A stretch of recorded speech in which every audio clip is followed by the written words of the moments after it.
Hello there, everyone. Androids, Saiyans, demons, Red Ribbon aficionados. Welcome to another, finally, Shadow Council episode. And today, as you have seen from the introduction, we're gonna talk about I think one of the most legendary, ever created, written manga slash anime of all time, apart from One Piece. Dragon Ball. And now, before we go, I'm your good host, Laura Shadows, and this is my charming associate, another Shadow Council member. Hey, TK here. And in honor of Dragon Ball, it's over 9,000! Oh my god. I think today you cannot talk about Dragon Ball without doing the fucking meme over 9,000. You can't. Oh my god. Or either that or fusion or the fucking Ginyu force movements. Oh my god. You can't. You just simply can't. Okay, so basically to kind of give you a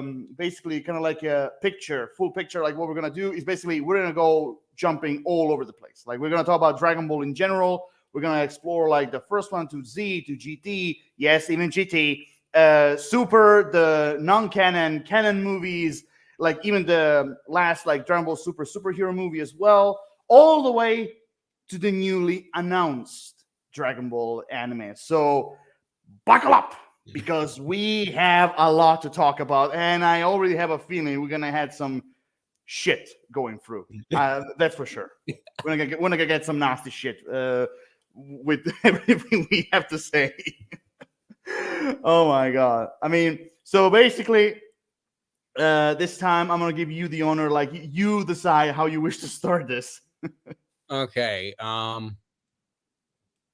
Let's start as much as we can talking about the original Dragon Ball.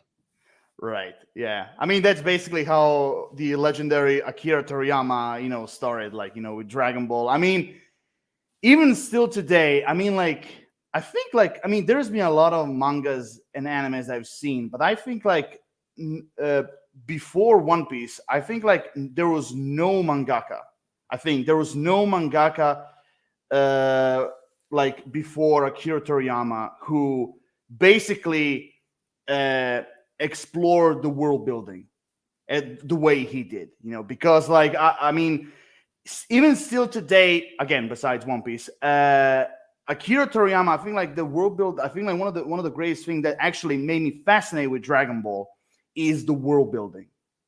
From different locations to dimensions, universes, planets, different races. Martial arts. The overall mythology behind the Dragon Balls. I mean, that's the first thing always came to my mind. The world building itself, because it's just simply, literally out of this world, literally. Yeah. So that I'm trying to remember when I first, because how I got into Dragon Ball. I started out with Dragon Ball Z, and then I kind of went back and watched Dragon Ball, because they were both on Toonami, years and years and years ago. Oh yeah. I don't even know how many years ago it would have been. Early 2000s, I think. And I think the first saga that I saw on Dragon Ball was the back half of the Emperor Pilaf saga. Really? My first episode was when Goku transformed into the Uzaru for the first time. And that didn't I mean, that kind of caught my attention, but I don't think I was really hooked on Dragon Ball until, I don't know if it would have been the Red Ribbon Army saga that I really got more into it. Might have been, I'm trying to think what other sagas there were. I think it was the Red Ribbon Army saga, General Blue, maybe. That's when I really got into it, I think. And I mean, it's a good, how you said about building worlds. That really is what I think they did throughout Dragon Ball. is build the worlds and lay the foundation. I think that especially early on in the first season, they did that really especially well. Although by the second season, a lot of the main characters' personalities had changed, especially Yamcha, but who no hate mail, but I don't mind him. But he his character really changed drastically. So I mean, a lot of the foundation I feel like they laid and built in the first season, they really changed in the second. But they you're right, they did really build, like, especially with the lore around the 7 Dragon Balls. I think they did very, very well with building that. I want to ask you this. When we got first introduced to Master Yoshi, and of course, the legendary Master Yoshi, I think I would say one of the titans when it comes to manga anime perversion. Let's just put it that way. One of the titans. But you remember that time when Master Yoshi disguised himself in like that? What was his name? The alias that he used. Like he had a wig and like he was dressed in black and white. I remember like Yamcha. I remember like the few things in the first Dragon Ball when Yamcha was saying all the time like that's Master Yoshi, that's Master Yoshi, like that's him, and like the question I have: did you figure immediately that that's Master Yoshi? Yeah, I kind of got that right away. I mean, it's obvious. I mean, come on, like you could try to hide it, but like I mean, some of my friends who are also fans of Dragon Ball, like they didn't actually get it the first time. They thought like literally that was another character, like there was just a coincidence the way how he looked, but that was like, no, it's him. You just take the wig and put the glasses on and it's him. Yeah, oh yeah. I mean, you could tell it was him. I mean, I kind of liked the disguise he used. I always thought it was kind of cool, and I kind of liked what that plot line about how he tested Goku and Krillin. I always thought that was a good plot point, but I mean, like for me, it was obvious right away that it was him. Yeah. And I mean, I like that though. I like how they did that, but sort of off topic a little bit. And like, I don't know, but my brain always went to like voice actors, especially when I got older. The interesting thing is his voice actor and Yajirobe's voice actor and Baby later in GT are the same voice. Yeah, I know that. Yeah, I mean, in dub, right? Yeah. Yeah, because in Japanese, all 3 of them have like separate voice actors. Because the thing is, when I was first introduced to Dragon Ball, I mean, just like you, I was introduced immediately with Dragon Ball Z, not like with Dragon Ball. I mean, I discovered Dragon Ball way later on, because Dragon Ball Z was my thing, and the saga that basically got me into Dragon Ball was literally the Android saga. That was actually the very first time I was introduced, and I even remember the episode. I will never forget it. It was the episode where Dr. Gero as Android 20 and Android 19 were basically walking, in the city. When basically they got that old man, where they got Yamcha, and basically he went through with his hand. You know that episode? Yeah. So that was my first episode I was ever introduced to Dragon Ball Z, and I'll be honest, when I saw that episode, I was like, I'm liking this already. Okay, I can't wait to see what's next. And basically from that moment on, I went to like all the way to Dragon Ball Z, all the way till the end, the Majin Buu saga, basically all the way till the end. And then later on, I watched like when Dragon Ball Z started, and then later on, I basically binged the entire Dragon Ball. I mean, I used to watch them. I mean, I used to watch Dragon Ball, like Dragon Ball Z, and GT. I used to watch them on Italian channels, especially Italia Uno, which is basically Italia One, one of like big famous channels in Italy, and and basically also not and also which also made me in love with like voice acting in general, because I personally think the Italian dub is like one of the best dubs like in the world. I mean, that's just me, because they really put their heart and soul in the characters, just like they're tried in the English version as well. But basically, like you, the only thing I remember from Dragon Ball, the very first thing I remember is the Red Ribbon Army saga. That's the part I remember the most. And like you said, I remember General Blue. I even remember, when did the fight between Tao Pai Pai and Goku happen? Oh, Because I remember that as well. I'm trying to remember when that was in Dragon Ball. It was before Red Ribbon or after or during? I feel like it was during. That was the one who was turned into a cyborg, and then Gohan fought him like in one of the filler episodes of. Yeah. Yeah. Okay. Yeah. Oh, geez. I think that was.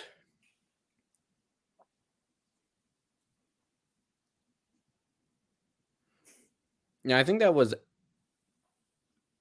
I feel like that was maybe before Red Ribbon. Yeah, because I know that they're like I remember like it was I know it was involved at like tower where that cat was on it. Yes. What's his name? Master. Oh, Korin. Yes. I know it was something involved with that, and also I remember Tao Pai Pai was fighting like an Indian character, something. Yes.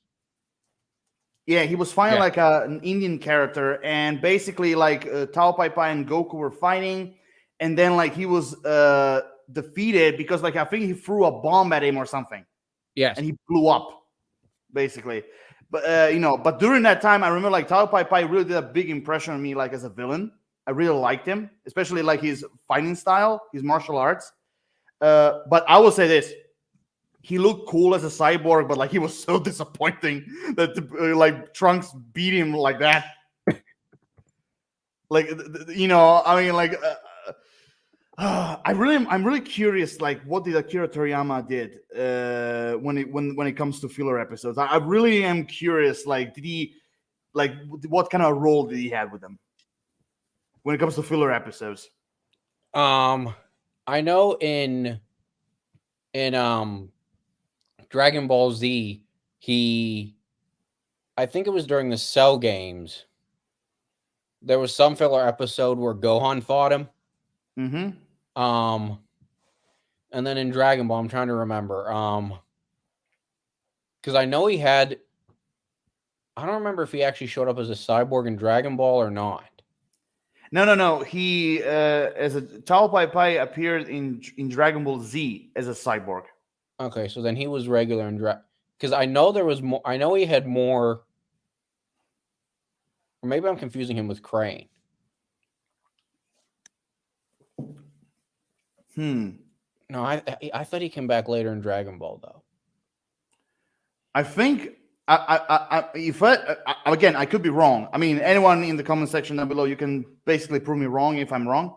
But I think, if I remember correctly, Tao Pai Pai appeared normally as a human in Dragon Ball, and then in Dragon Ball Z appeared as a cyborg. Because the thing is, he was defeated by Trunks, and Trunks didn't appear in Dragon Ball. Yeah. Because the very last episode of Dragon Ball was when Bulma and the others saw Goku for the after a long time as an adult. Yeah. That was the last episode, so it was definitely in Dragon Ball Z when Tao appeared as a cyborg. Yeah. Definitely. Yeah, it was. So then maybe Tao just had that one like saga that he was in. Then I thought there was something else in Dragon Ball though he was in. See, I thought he came back after. Maybe he didn't. I don't know, because the last thing I remember was, like I said, was that moment when that bomb exploded in front of him. Like that's the last thing I remember him. And I know he was like a mercenary, Yeah. right? Yeah, yeah. I mean, if I have to talk, speaking of like the Red Ribbon Army, I mean, there's been a lot of like officers that worked in the Red Ribbon Army that actually kind of made an impression on me. I mean, one of them is definitely General Blue. Like he really, even though he was at times like eccentric, cocky, and egotistical, but like he made an impression to me as a villain. Like he was an interesting villain. But I will say this. Even and there was a lot of like interesting villains, like even like Agent Black, even he was interesting. Okay, I Uh, remember him. yeah, what was the name of that? I think she was like Blue's girlfriend or something. What was the name of that girl that was with purple hair? She was also a member of the Red Ribbon. Purple hair. Yes. I don't remember. I don't remember. I mean, I only remember like very little of her, but like even she was also great. The one member of the Red Ribbon Army, again, everyone was fine, but the one that really disappointed me was the leader himself, Commander Red. Yes. I mean, okay, basically, I mean, Akira Toriyama, when he created the Red Ribbon in general, uh, I can definitely see this like him being inspired by James Bond's Spectre. Yes. Definitely, that was like his own version of Spectre, and he made Commander Red as like a mixture of like Blofeld and Emilio Largo, which was like in that Thunderbolt movie, with the eye patch. I think he made a mixture of both of them. Basically he created Commander Red. But I'll be honest, like why didn't he make it a little more interesting? Like at least someone who can fight. Yeah. Because because when he was because Agent Black basically he was a Commander Red was basically like talk. That's all, giving orders. I mean, when Agent Black shot him in the head, I was like, wow. Now, who was the? I don't think he was with the Red Ribbon Army. Who was the Frankenstein android in Dragon Ball? Oh, you mean Android 8? Yes. Yeah, that was the Frankenstein android. Yeah, I mean, oh my god, I don't think he had a name. I think he was actually Android 8. And I know that he was like always like a good guy. Like I mean, maybe at the beginning it was like evil a little bit, but I know later on he turned good. Oh my god, I don't remember him that much. But he was the Frankenstein android. But here's a question I have for you. I still think this is true. Do you think, and I want to hear what you think, do you think that Dr. Gero is actually the leader of the Red Ribbon Army, not Commander Red? That's a good question. What if Commander Red was basically like a proxy that Dr. Gero used? That's a good question. I think that's likely. I think he would make more sense as the leader. Because think about it, Dr. Gero hated Goku and he wanted revenge. And everyone, and when I was watching Android Saga again, like later on, I was like, why does he want revenge?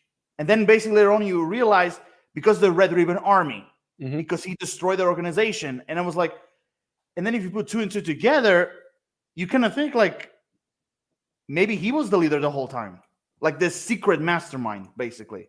That's a good point. I mean, it makes more sense that he was the leader and not Commander Red. I like Gero made more sense. I wish Gero they hadn't like killed off so quickly, because I think he would have been a good character to sort of have around. And I mean, he did get more story in GT. Yes. But I don't know. I feel like they needed to flesh him out more, because I kind of agree with you. I think he did give off more of like the vibe of like the leader of the Red Ribbon Army.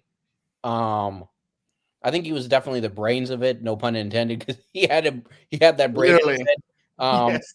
but yeah, that's a really good point. I think I kind of would agree with you. I think on that. Yeah, I mean, like, okay, Some people are saying, no, Commander Red is the leader. Like, Dr. Giraud was just like the head of the science department, basically. And I'm like, okay, maybe, but I still have in my head this theory, this feeling that he was the brain behind it. Again, no pun intended. And not Commander Red. I still think Commander Red was like a proxy, like what's the word? Like basically someone being used in the battlefield. Kind of like representing not simply the Red Ribbon Army, but also him. Yes.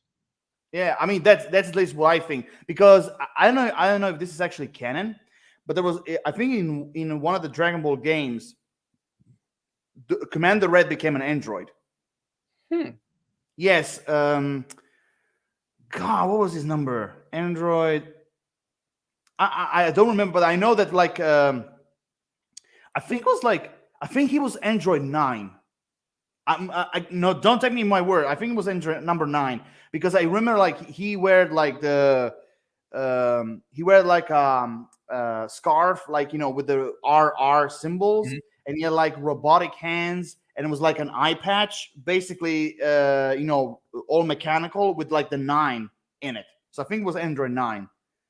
Now, here's a question for you.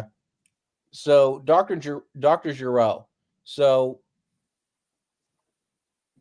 this is going to be a sort of long-winded question, but so in Dragon Ball Superhero, there's a part whenever they're giving a recap of the Red Ribbon Army, and they show somebody who looked like Android 16 as Giraud's son.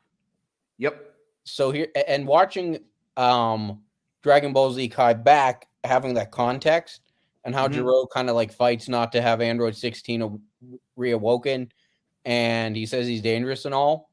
I wonder, and like they said that Android 16 was built from the ground up. He wasn't like human before, but I just wonder if they sort of have now retooled that, and if he actually is Giraud's son. And what do you think about that? Like kind of like twist. I mean, Akira Toriyama. I mean, like I think like even in the manga and in the anime, the original anime, I think like he always had this information. We had this information that Android 16 was based on his son that died, and I think like the reason why he didn't want to awake him, it wasn't because of the bomb that he had inside him, but I think it was the reason because not because like it was just a prototype. If you activate him, it will malfunction. I think he didn't want to awake him. I think because of like emotional, personal reasons. I think like because if you look at him, yes, like he does, he has skills, he is tough and strong and everything. But like, if you look at him, you can see that he practically based him more and more like his son. His personality, his love for nature. When he has the birds on his hand, well, on his finger. It was all. I think like that's the reason why he didn't want to activate him, because like he didn't want him. I think like he wanted him like basically to have him as a son and not like as a machine for like battles or something. That's why he didn't want to activate him. I always thought, because in the dub, like they never really give context. I mean, they like say he's dangerous and all, but he kind of like comes out of nowhere. Yeah, I mean, because I watched in Italian, and then later on I watched in Japanese, because because I'm not a fan of English dub, and I watched like only in Japanese. And when you watch in Japanese with the English subtitles, they actually give you more details, like why he didn't want to activate him. And so that's why I'm thinking, because like he was only trying to recreate him so he can have his son by his side again. And because like he knew that Android 17 and 18 they simply wanted to like spread chaos and destruction everywhere, Mhm. and that's why he didn't plan for his son to do the same thing. At least that's what I think. That's what I think. I think that's probably right. And so I'm trying to think what my I lost my Go thought. ahead. I just completely lost my thought. It happens. No problem. It happens. But I will say this. I'm sorry if I've interrupted you. Try to remember the thought you had. But the one thing is, I always thought that Cell was actually Android 21, but it wasn't actually. Yeah, I mean, because there were some like informations I had that kind of said that Cell was actually Android 21, but no, he was just simply special Android. He wasn't numbered. The actual 21 was that girl from Fighters video game, if you remember. Yeah. Yeah. And then later in Dragon Ball Superhero, you realize that she was actually the wife of Dr. Gero. Yeah. Which can actually make sense because like she's also a scientist, because like even in the game when you see her in her real form, not when she became like a female version of Boo, but before, she didn't have any skills, only intellect.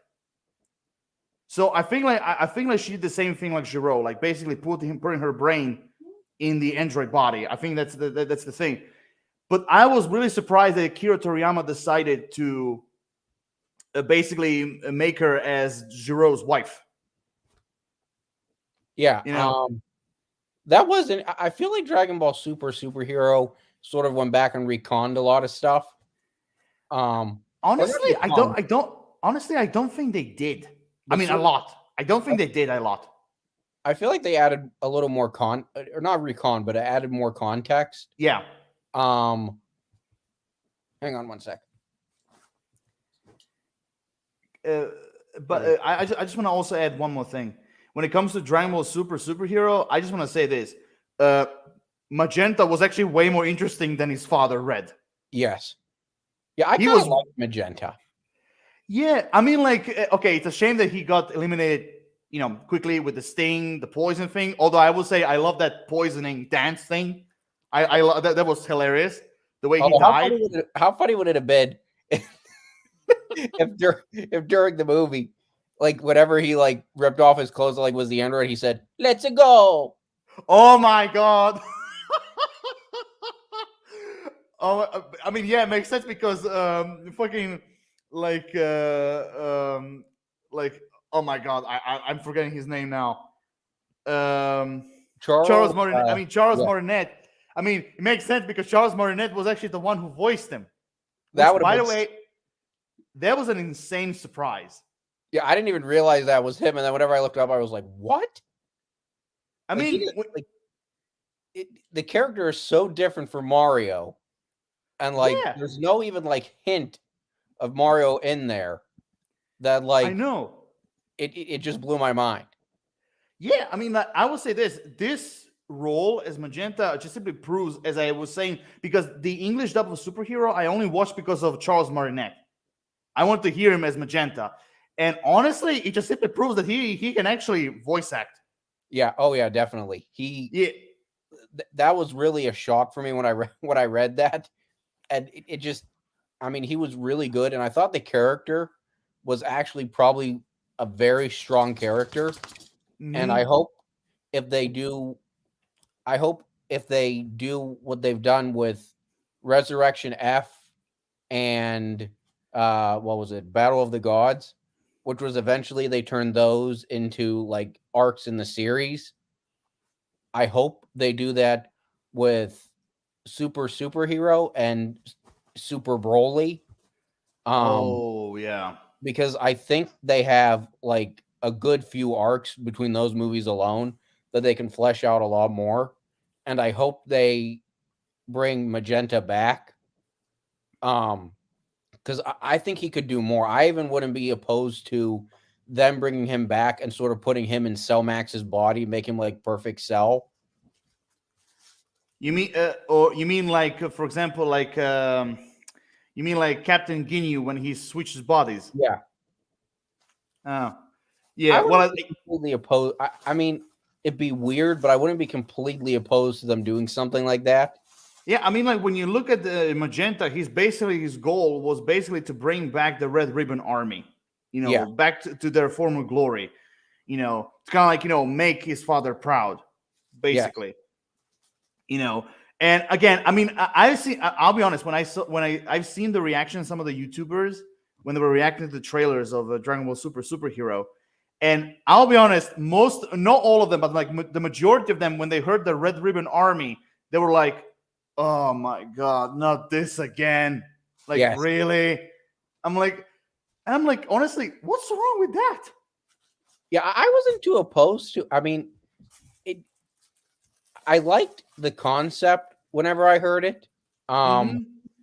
And I also kind of liked the 2 androids too that they had in it. I thought those weren't. I mean, I think again they need to be, and that's why I hope it gets turned into an arc, because I think they need a lot more fleshing out. But I didn't think they were bad though. I just think they need a little bit more fleshing. I have a question for you. Don't worry, guys. We'll go back to the androids very soon. But I want to ask you. Now I'm going back again to the original Dragon Ball. What was your very first, if you remember, what was your very first emotional moment in Dragon Ball, the first one? I think probably my first emotional moment is when King Piccolo actually killed Krillin. Honestly, for me, wasn't that. It was. I mean, I was shocked. Okay, but it wasn't that. It was. Actually, my emotional moment was actually when Goku was reunited with his grandfather. When he was fighting him, and he had that cat-like mask. Yes. That for me was my very emotional moment for me, because because if you remember, when he turned into the giant monkey, he accidentally killed him in that process. Yes. So seeing him again, and also his grandfather saying no, don't worry, it's not your fault, all of that, don't need to apologize, that even was way more powerful for me. Speaking of that, do you think they knew back whenever they had Goku transform into the Great Ape for the first time in that first season, that he was going to wind up being like an alien, like a Saiyan, or that was going to wind up being a Saiyan trait? Or do you think that was something that they sort of went back in DBZ and just sort of added context to a recon? I mean, I kind of see it as Wait, hang on 1 sec. Yeah, no problem. 1 sec. I'm just going to say it right there real quick. 1 sec. No problem at all.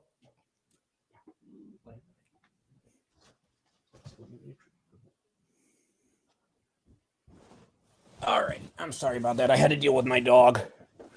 No problem at all. No problem at all. Okay. So basically, to answer your question, I think my thoughts about that were I think those are kind of stages of the beginning of his character / Saiyan journey. Yes. I think when he transformed into the monkey a few times, just for example, just like Gohan did, when Piccolo took him away, so he can train him. At the beginning of Dragon Ball Z. So basically, I think for Goku at that time, I think those were I think it is kind of like a tick, like a side effect, because I never actually, after watching Dragon Ball, the whole thing, and going back to Dragon Ball Z, I never actually think of that as a retcon. I think it was like a stage basically that he had to get over. Because all the Saiyans, the one of the forms they have is, of course, to transform into giant monkeys when the full moon is. So I still think that was kind of like a stage to his character journey. I think I don't see it as a retcon, more okay, we passed that, Now we go, now we're going towards something else. I did kind of like that, how they had him do how they had that transformation. I mean, once they reached Super Saiyan, that it kind of became a little bit irrelevant. But I thought it was interesting how they had that transformation. Like, I thought it was better in Dragon Ball though, like when there was more like uncertainty with it, as opposed to whenever they had it tied to the whole Saiyan thing. Mm-hmm. But I mean, I liked it, and I think it worked. Although this is sort of the one thing I didn't like about it was how Evolution handled it, because it was an Evolution that was one of the things that was really, really horribly bad. Oh my god. Okay, it looks like now we're getting to the shitting territory. Oh my god. Honestly, I usually have the Voldemort treatment here. Like basically, we do not speak its name. Yes. It's the forbidden one. We that name is cursed. We do not say it and everything because like when I saw it for the first time, with all the knowledge I had with Dragon Ball and everything, like I was like, no comment. I mean, I was like, the very first thing in my mind was like, what the fuck were they thinking? That's the first thing, And here's the only positive I have for Dragon Ball Evolution. Here's the only positive I have. Because of that movie being so bad, now we have Dragon Ball Super and everything else that came after that. That movie gave the dub probably one of the best voices for Zamasu ever too. Okay. Yes, that's for sure. That is sure. Because Marsters, he was, I think, in that movie, he actually played Piccolo like as well as, I mean, that version of Piccolo was actually not terrible. And I mean, the only other actor in that movie that I really thought nailed their role but was too young for it was I forget the guy's name, but he played Roshi. Chow Yun-Fat. Yeah, I thought he sort of fit I thought he had the personality right. He had the sort of like pervertedness right, but he just was too young and it just didn't work. But James Marsters' Piccolo, he was. If there was anything that saved that, or if there was anything in that movie that was actually good, it was him. And I mean, I'm glad because we would not have the good dub voice for Zamasu that we have now if it weren't for that. Yeah, okay, that's true. Okay, that is true. I will admit, I will agree with you that the only two performances in that movie that were kind of like watchable were the guy who played Piccolo and also Chow Yun-Fat who played Roshi. Yeah. Those two were the only performances that actually worked. But everything else was just simply like shit in the hole. Yeah. Like, I mean, so now I have two positive things. Those two performances, and because the movie was horrible, Akira Toriyama continued making Dragon Ball. Because you have to remember, like everyone else, before this movie, Akira Toriyama was like done with Dragon Ball. Like he did Dragon Ball, he did Dragon Ball Z, then they did Dragon Ball GT behind his back, and that's it. But after Dragon Ball Evolution, I'm like, geez, I cannot let Dragon Ball being such a shitty thing. Well, I have another choice. I have to continue. And then we have Dragon Ball Super. Well, the thing that I don't understand, but I read that he gave them input on that movie and they didn't take like any of his input. Yeah, that is true. I read that as well. And I don't understand that at all because like the creator of the original series gives you input and says, hey, this isn't good. You should do this instead. What were they smoking that they said the creator doesn't know what he's talking about? We know, like, I don't get that. And the other thing too is, I mean, before the movie even came out, there's one way that I knew it was going to be really bad, and it's 2 words: no Krillin. Yeah. Oh my god. Yeah, you mentioned that before in one of our chats. You actually mentioned that. Yeah, I agree. I I don't know agree. how you omit Krillin, how you do Goku without Krillin. I mean, Krillin is Goku's like fucking best friend. yeah. Like, you can't do it without him. Like, ever since Dragon Ball, like they're basically like brothers, basically, both of them. Like, even I was shocked. Like, every time when I was like, "Where the fuck is Krillin? Where the fuck is Krillin?" And he's not there. And again, Akira Toriyama, he gave them pointers. He wanted to help them. He wanted to, like, make the movie as good as possible. But they're like, nah, we don't want that. We're gonna do our thing. I'm like, just like you. What the fuck were you smoking? I don't. I mean, and the like Justin Chadwin. I mean, the thing is some of their plot points, I think they got it wrong. They should have done Dragon Ball Z, and it should have been Teen Gohan. Because I think that the casting would have made a lot more sense with Jamie Chung as Videl and Justin Chadwin as Teen Gohan. I think that their personalities in that movie would have matched those two characters better. And also, I just want to say, sorry, because honestly, the way how Goku met Pan, honestly, it didn't work for me. No, because it was like, it was fast and it was forced.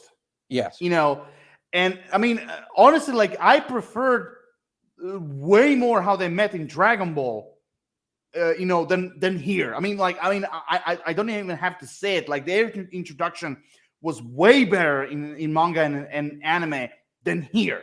Well, and you think about in the anime, and they were kids. Well, and you also think about in the anime and the manga, Goku didn't even know what like engagement was. He thought it was like a kind of food. Yes. Oh my god, that reminds me. Maybe I'm gonna be a little bit graphic here, but do you remember when Bulma and Goku met, and when he was sleeping with her? Yes. And he and he fucking, like, what was he wearing? Was she wearing like those like dress like pajamas? Yes. Okay. Basically, like, he was like sleeping right on her. Okay. Think like, you think, oh, what the hell? She was sleeping on her pussy, literally. And basically, like, he was like, what the hell is going on? Like, it's something weird. And, because again, he was a kid. He never saw a girl. So it's understandable. But that entire scene, when like he took all, like when he put on, when he took away the dress, and then he even took her panties. Yes. To see what the hell is going on. Oh my god. Like, that was hilarious. Even when I was a kid, I understood what the hell was that scene about, and it was hilarious. But the biggest piece de resistance, the biggest, like the dessert, was like, remember that censored scene when she basically, when Roshi asked her to see her panties, and she puts up the dress, and she see her bare naked. Well, how about how Goku in Dragon Ball Z, to get the Elder Kai to unlock Gohan's full potential, Goku promised him that he could a picture of a beautiful woman. Yeah. Oh my god. And Vegeta, of course. Oh my god. Like, that's one of the most. He was pissed. Oh my god. Like, that is one of the best comic relief like scenes ever. Like when Vegeta was like, oh, I hope you're not talking about Bulma. And he's like, yeah. Oh no, like, I knew it. Stay away from my wife. You hear? It's ironic that Goku's first friend in Dragon Ball wound up later in Dragon Ball Z actually marrying and having a kid with Goku's like biggest rival. Yeah, that's I want to say it's a cruel irony. I would say it's like a twisted irony. you know. But honestly, like, I mean, again, I mean, can you imagine, like, I mean, I still cannot forget that scene. I mean, like, she takes up the pajama dress thing, and then you can see her bare ass, Mhm. and you know, and like the what's the name of that turtle? Oh, Even the turtle was present. I should know that. I remember the turtle though. Oh geez. I do not remember the name of the turtle. Yeah, but the turtle was present, and I mean, there are a few versions where basically, I mean, the original version is that when she showed her, like, you know, when she was supposedly show her panties in the original version, like, Roshi was like bleeding through his nose, like those were Yeah. like literally the Niagara Falls of blood, the like, you know, the usual anime thing. Yes. But there were some censored versions where he was like there was like water going out of his nose, Yes. you know, and I was like, yeah, I was like, why did you have to censor that? Yeah, I never liked about how they censor that kind of stuff. Or like No, I mean, in Dragon Ball Z Kai on what was it? It was Kids WB, I think. They censored the halos. They made them like little like balls of light above their head. oh yeah, right. And then the biggest censor, which made no sense to me, and this was back in 2011. So I mean, I'd imagine if they did it now on a station like that, it would probably be about the same. Is they made Mr. Popo like dark blue, or like they made him light blue, Yeah, I remember that. which made no sense to me. I mean, I get where they're coming from. The character probably was, I don't want to say the character was like, Akira Toriyama, one time, I will say this: Akira Toriyama, when he created Popo, I remember, I think there was like an article or something that I read that when he was talking about the character, that he was never meant to like. He never meant to make him black because, like, you know, it's a black character. yeah, No, like he was supposed to make him like that because it make him look like that because he was like a mysterious new species. yeah, You know, that kind of look like that because if you look at his ears, he kind of also, you know, resembles kind of like a demonic, you know, character. You know, and oh my God, Popo, he is one of the most creepiest, friendly characters yes. I've ever seen. I like him. I mean, I like the character. I feel like they haven't ever used him enough. No, they didn't. I feel like I hope they go back and use him a little more. I mean, although I think they did use him somewhat in the Garlic Jr. saga. Oh yeah, definitely there. Yeah. But I don't know. I don't think they ever really used him enough. Speaking of, I mean, I'm sorry. Finish your thoughts, but then I'll ask you. I don't think I don't know. I just don't feel like they ever used him as much as they could. I mean, except for being Kami and Dende's sidekick. Yep. And I also think too, whenever Kami died, like in the Saiyan saga and was gone, I feel like they could have done more with him on Earth than just like get the Dragon Balls. That's true. I mean, and they could still go back and do something with him. I think, like in the new Dragon Ball show, or even beyond that. But no, I feel like he's really been underutilized. Yeah, I agree. I definitely agree. Although I will say this: when Dragon Ball Super came out, I'm honestly I was happy they didn't, like, you know, put him aside. Yeah. Although you know what, like, although he's gotten better treatment than Launch. That is true. That is true. That is absolutely true. And one of the things is, like, one of the reasons why I think, like, you know, there's no way that they will cut off Popo's character from Dragon Ball, because first and foremost, besides GT, besides that, every single anime that was done, like, you know, when it comes to Dragon Ball, Akira Toriyama was involved heavily in it.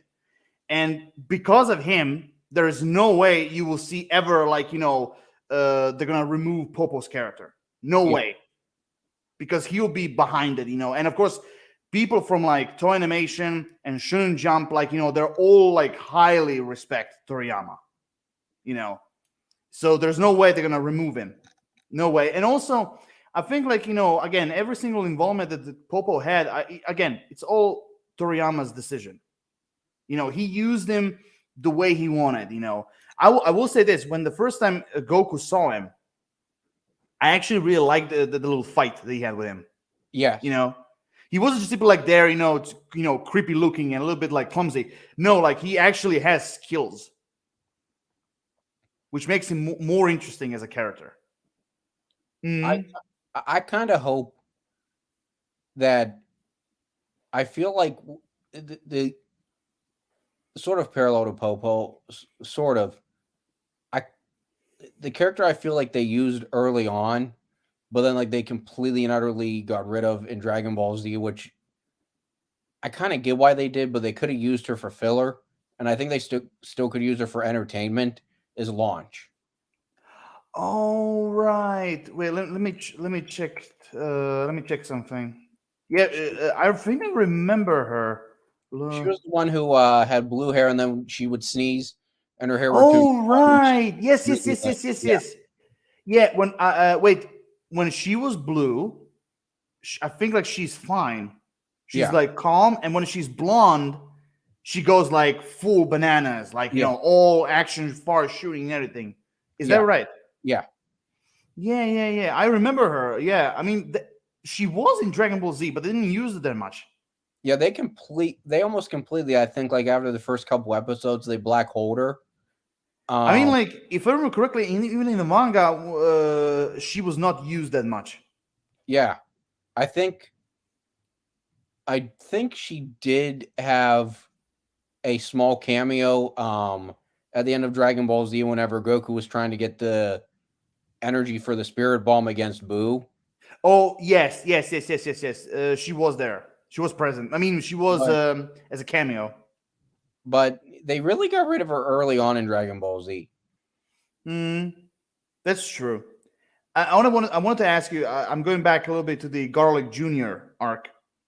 What did you, I mean, I think the character deserves more respect, but like, what did you thought of Garlic Jr. as a villain? I didn't think he was as strong as some of the other villains. I didn't think he had like as much like what's the word? I didn't feel like he had as much weight. And the other thing too is, I mean, because the Dragon Ball Z movies themselves, some are canon and some aren't. But so the Garlic Jr. arc in Dragon Ball Z, that would then make the tree, no, not the Tree of Might. That would make Dead Zone then canon. Yeah, that's true. Because wasn't Garlic Jr. first introduced in a Dragon Ball movie? Yeah, he was in Dead Zone, I think.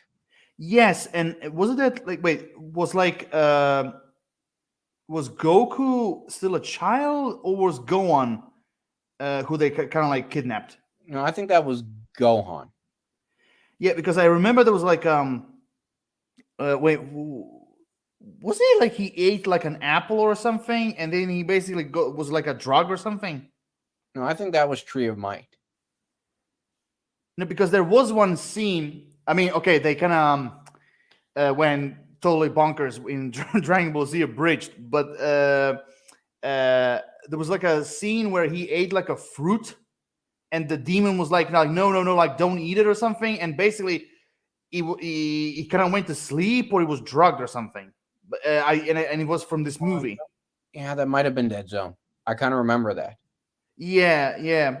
I mean, and I think honestly, Garlic Jr. Okay, he wasn't that powerful as the other villains, but I still think he wasn't that bad. I mean, he was okay. He was a fine villain, because for me it was interesting. Although I will say this, before his monstrous form, I have to say he kind of looked cute as this little demon. Like it's a demon that you cannot take seriously because the way how he looked like. But he, as a villain, he was type of those villains that has those like Napoleon complex. Yes. Like he's small, but like in his mind, he's like above everyone. Now, the part of that saga that was cliche, at least for me, I'm curious for you, was how Piccolo and Krillin were kind of faking being infected by him. Okay, I remember that vaguely, but I do remember that, and that was kind of funny to me. I mean, I liked it, but it kind of, I saw that coming. More so Piccolo than Krillin, but I kind of saw that coming a little bit. I mean, I liked it though. I thought it was a good plot point. But I get what you're saying about Garlic Jr. He really was kind of he did have a Napoleon complex. Well, definitely. I always wondered if he had some kind of relation to Pilaf because like they look so much alike. Well, I mean, I think they're both demons when it comes to race, but they're totally different characters. I mean, Garlic Jr. I can take seriously no matter how cute he looked. Yeah, I could take him seriously, but Pilaf, no way I can take that guy seriously. Like Pilaf got the shaft too. I mean, how much are you familiar with One Piece? Not overly. Okay, do you know the character Buggy the Clown? Yes. The clown-like pirate. Okay, yes. So in Japanese, Pilaf is voiced by the same voice actor who does Buggy in One Piece. And when I'm watching in Japanese, again, that's how I watch Dragon Ball. When I watch him in in Japanese, Pilaf with that Buggy-like voice, I'm like, I cannot take him seriously. I already knew he's gonna be like a buffoonish villain, and again, he was a buffoon. I mean, just remember how they used him in Dragon Ball Super. Like, when Pilaf and his minions were like children. Oh my god. And then later on, I can't remember exactly the name of that girl who was like the spy member of his team. Oh yeah, my. Yeah, she became like the girlfriend, I think then later on wife of Trunks. Yeah, that was one of the weirdest like changes ever because in Dragon Ball she was an adult. Yes. And then in Dragon Ball Super, I forget if they showed it in the TV show or they just showed it in the movie. But I think the plot point was they got a hold of Dragon Balls and they wished for like eternal youth or something, and they were made younger kids again. Yeah, but I mean, they actually, what he wanted was like eternal youth or something, and then basically they got screwed because they became kids. But I think that happened.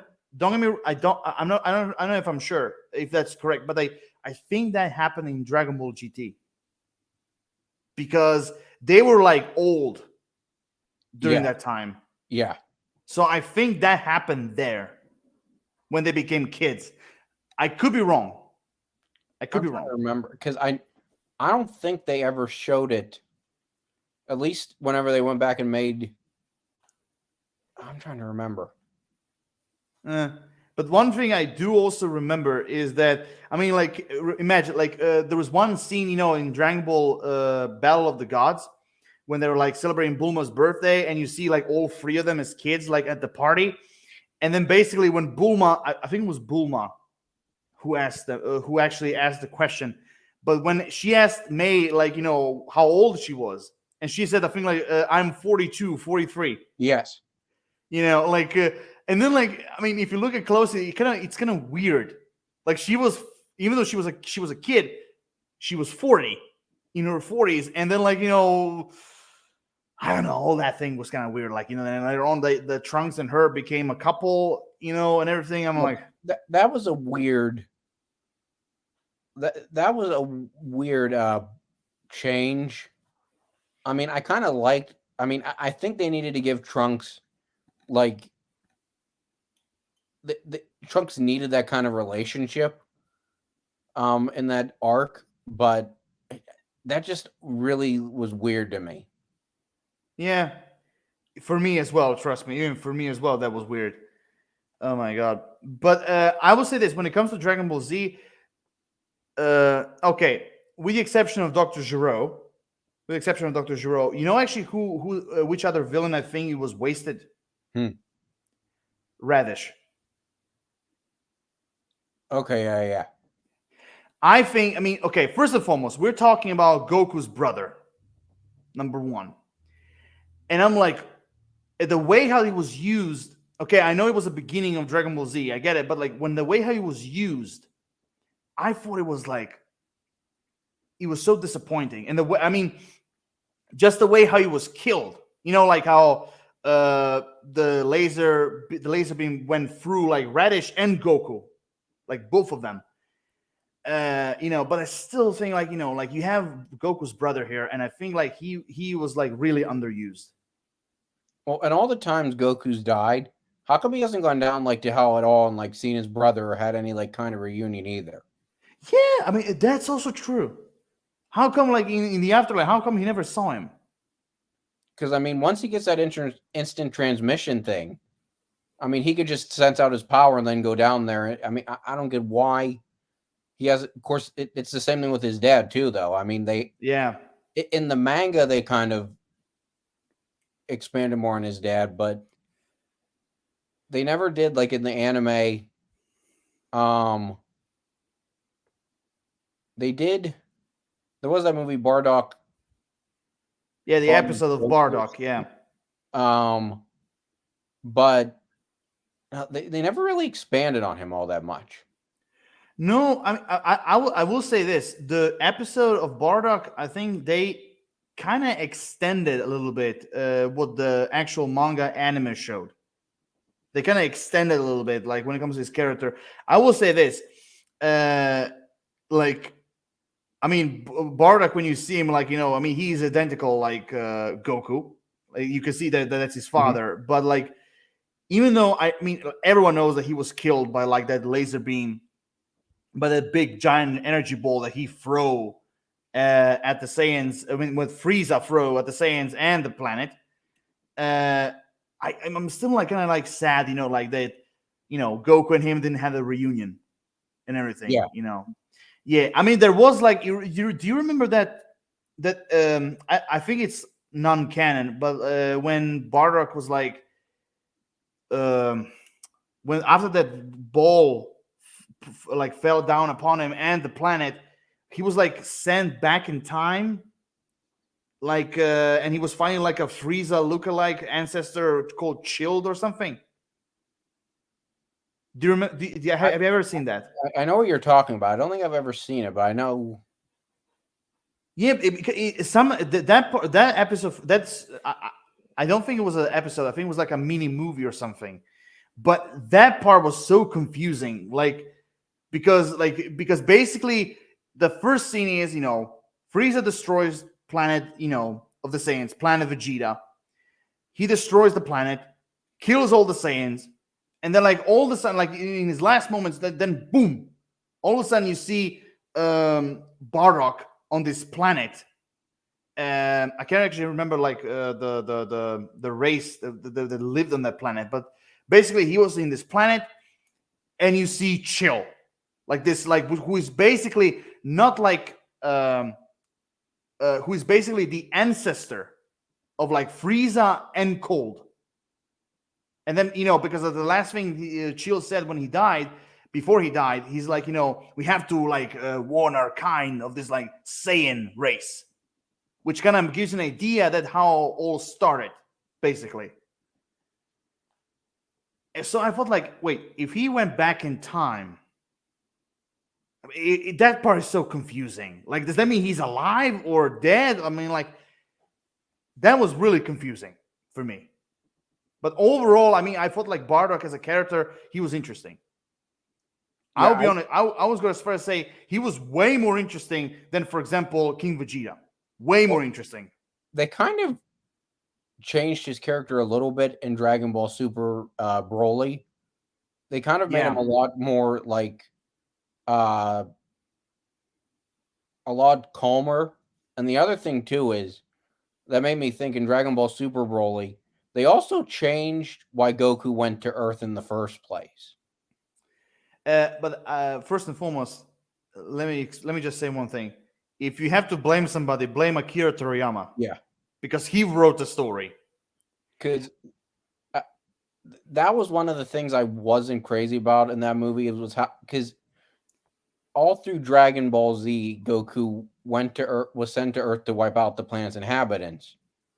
But then in Super Broly, whenever they showed Bardock and Jin, I think Jin was his wife. Yep. Whenever they showed them sending Goku, it was because the planet was going to explode. Basically, in the Brolin movie, they sent him, well, not exactly to Earth, but like somewhere else. They send him in a very like Superman way. Yeah, Basically, like our planet is doomed. We have to send our son somewhere else. And it really had that vibe. Like in the anime, in the manga/anime, they send him on another planet, or I don't know if it was like specifically Earth, but they send him somewhere else because to conquer it. In this version, they're like just to save him. Like they're gonna send him somewhere else. In a very very like Christopher Reeve Superman style. So that was also confusing for me as well. But I will say this: Broly's treatment in that movie was way better. yeah. Oh, I thought Broly was way stronger in that movie. And I will say it's a shame what everything that happened with the original voice actor for Broly. Yeah, Um, Vic Mignogna, right? yeah, Yeah, I know. because I wasn't crazy about the guy who voiced him in Superhero. I just felt like he was doing too much of a impression. I didn't Yeah, feel like I mean, here's the thing. Vic Mignogna, he voiced Broly ever since like the legendary Super Saiyan movie. Like he was the voice of Broly, basically. Especially the Kakarot, like like there was Vic Mignogna. Like he basically mastered Broly. yeah, And after, well, I'm not gonna go into details, but after what? Basically after that incident happened, like I think like every single actor they're trying to mimic Vic yeah, Mignogna's style, like because like they I think like that either Toy Animation in America, I think they kind of figure out like there's only one Broly, and that's Vic Mignogna. So basically everyone else like I think that's what's gonna be in the future. They're gonna try to mimic his version, But again, Vic Mignogna is Broly, so this is going to be very. I'm not going to say difficult, but I would say it's going to be a big challenge, But I do agree, like in the superhero movie, he was trying to mimic him, which although is I mean, fine. but that made me think of Frieza. So Oh Frieza yeah, on his third voice actor, I think now, yeah. There were three of them. Yeah. because the original one was Linda Young, Yep. who also played fortune teller Baba. Yep. Um, Oh and my then God, I forgot that witch. she was Master Roshi's sister. I loved that. I remember like Roshi was like the crazy side, and she was like the serious, like Yeah, wise like side of the family, basically. The calmer version. But I always laughed like the way how she was like sitting on the crystal ball, like that. yeah. That was like hilarious for me. I never Oh my understood how God, she didn't fall off. I always wondered that. Same thing. Oh Like, my God. how did she fly on that? That never made sense. But so Frieza, the first one was Linda Young, Yep. which was confusing. I remember back when I first started watching it, because I think where I got in with Dragon Ball Z when I started was like, so when I started Dragon Ball Z, I think I started it in like the first few episodes of the Great Saiyaman saga. Mm-hmm. But then it went back and it repeated from like the Saiyan saga and then into the Namek saga. And like back when I started it, the dub over here was the ocean for those Mm-hmm. first couple ones. But when Frieza always confused me because with Linda Young, I mean, you could tell it was a woman voicing Frieza. Oh, So I always definitely. thought Frieza was like a woman. I get it, but honestly, in her defense, the way how character of Frieza was like, the way how he looked like, and the type of character he was, honestly, that voice fit him. Yeah, no, I think the voice definitely fit him. And then there was Chris. I'm not going to say his name right. Chris Iries. I think he was the voice of Frieza when they were like redubbing Dragon Ball Z. He was, I think, Kai through. So he was Kai through, I think, Super, but I think Damian Mills took over in the English broadcast, like on the TV of the Universal Survival in Super, but I think he actually recorded for Frieza in the actual DVD release of it. But he never felt like he was trying to impersonate Linda Young too much. No, he was sounded different, and like he also sounded like really kind of creepy. I mean, when you have a character like Frieza, I think he kind of fits his character to be creepy. But I really liked him. I actually might have liked him a little more than Linda Young. But what was the name of the voice actor who voiced him in Resurrection F? Chris Aries. I mean, I'll be honest. Like between Damien, that's Damien. That's his name, right? Yeah, Damien Mills. Okay, between Damien and Chris, honestly, I would prefer Chris more. See, I couldn't really tell the difference between their two voices. I think that's true. I think Damien's might be a hair higher than Chris's was. But it's really the difference is really not overly noticeable. Or at least I didn't feel like it was. I'd have to go back and listen to them again. But I don't know. I mean, I feel like they all three of the voice actors or actors, and then I feel like they were all different. Mm-hmm. And I feel like they all kind of fit like the character, like at the times they were voicing him. What I'm curious about is the direction they're going to go with Frieza now. I think that they're gonna first and foremost, like again, I know very little of like the English dub of Dragon Ball because again, I'm used to the Italian version and the Japanese version, the original one. But here's the thing: I think like if when it comes to English dub, I think like they're gonna keep Chris for the future. I think they're gonna keep him. I don't think they're gonna go back to Damien. Is the original voice actress Frieza still alive? Yeah, so I think Damien's actually going to be the new voice actor because Chris died, I think, in 20. Oh yeah, right. Or 2022. I was surprised when I read he died because like yeah. There was I didn't realize he was even sick. Yeah, you're right. He passed away. Exactly. Yeah. So Damien is gonna fill the shoes now for Frieza. I mean, he's a good. I think he can fill the role. Although because what they did in the tournament, the Universal Survival Saga, was once they won the tournament, Frieza was brought back to life. Oh yeah, I remember that. Oh, also, I just want to say this: in Dragon Ball Super, seeing Goku and Frieza teaming up, that was like one of the best moments ever. Well, and then in Dragon Ball Super Broly, it was funny because he collected all the Dragon Balls, but he didn't want to wish for eternal life. No, he didn't want that. He wanted to wish that he was like 2 inches or 2 feet or something taller. Yes, I remember that. And I was like really surprised that Akira Toriyama actually chose to change that. So like, I wonder if they're gonna like not like soften him, but I wonder if they're gonna like sort of mellow him out a little bit so they can keep him around. Well, first and foremost, his character, like, even though Goku did, I mean, he helped Goku like in the Universal Tournament. In the end, he did help, but I don't think Frieza will change for good. I think like he's gonna still be evil, like he was before, because like Frieza, one of the most iconic villains. I think like not just simply in Dragon Ball, but like in anime and manga in general, one of the most iconic villains ever.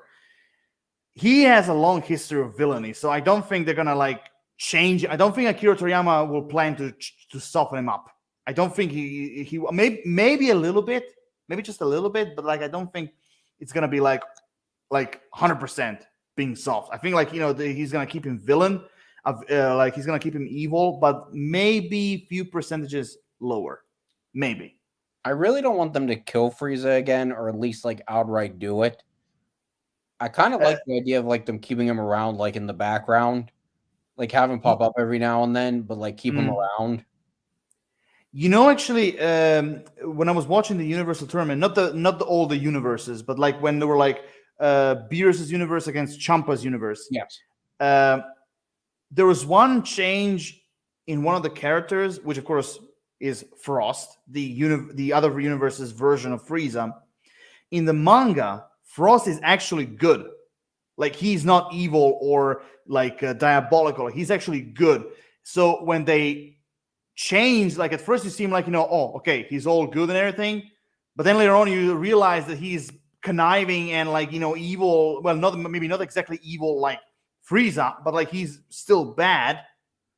I'm like, oh man, I'm like, really? I mean, I would have loved to see a positive version of Frieza. And you know that Frost is in the dub voiced by Chris Aries' brother. Yes, I know that. I've actually found out about that information, which is actually practically like kind of cool thing, like kind of like paying homage to his brother, basically. Yeah, I really like that. That was cool. Yeah, but again, I'm really sad that Frost, like they kind of changed that he's gonna be still bad, But I'm really curious to see if that was actually Akira's decision, or like an idea that the studio wanted and Akira agreed. I'm really curious to see like who actually brought that decision to the light, basically, to keep him evil. Now, also, that made me think of something. Go ahead. I think one thing they need to do, and if they don't do it in the manga or the anime, I think they're 100% dumb, is they need to do an anime or they need to do an arc where Vegeta actually goes to Cabba's home planet and meets the Saiyans in that universe. Ooh, yeah. I would love to see that. I would really love to see that. Also, speaking of Cabba's home world, I think actually, no, wait a minute. I think actually he was on his home planet once. Actually, no, wait. Was he in his home planet, or they just simply showed his home planet? I think they showed his home planet. Ah, yeah. Shit, what was the name of those two Saiyan girls? Oh, Kefla and Kale. Right. And wait, the super female Broly, that was who? Kale or Kefla? I feel like that was Kefla. Yeah, I want to ask you because I'm really curious what you're gonna see. What you're gonna say? Honestly, I was fine with that. But what do you thought of like seeing a lady version of Broly? I don't know. I mean, I thought it was different, and I kind of liked it. I thought it was an interesting dynamic between Kale and Kefla, like as a whole. I kind of liked the dynamic. At first, it kind of struck me a little bit like odd, but it kind of grew on me, and it kind of like, I don't know, it kind of worked the more I got into it.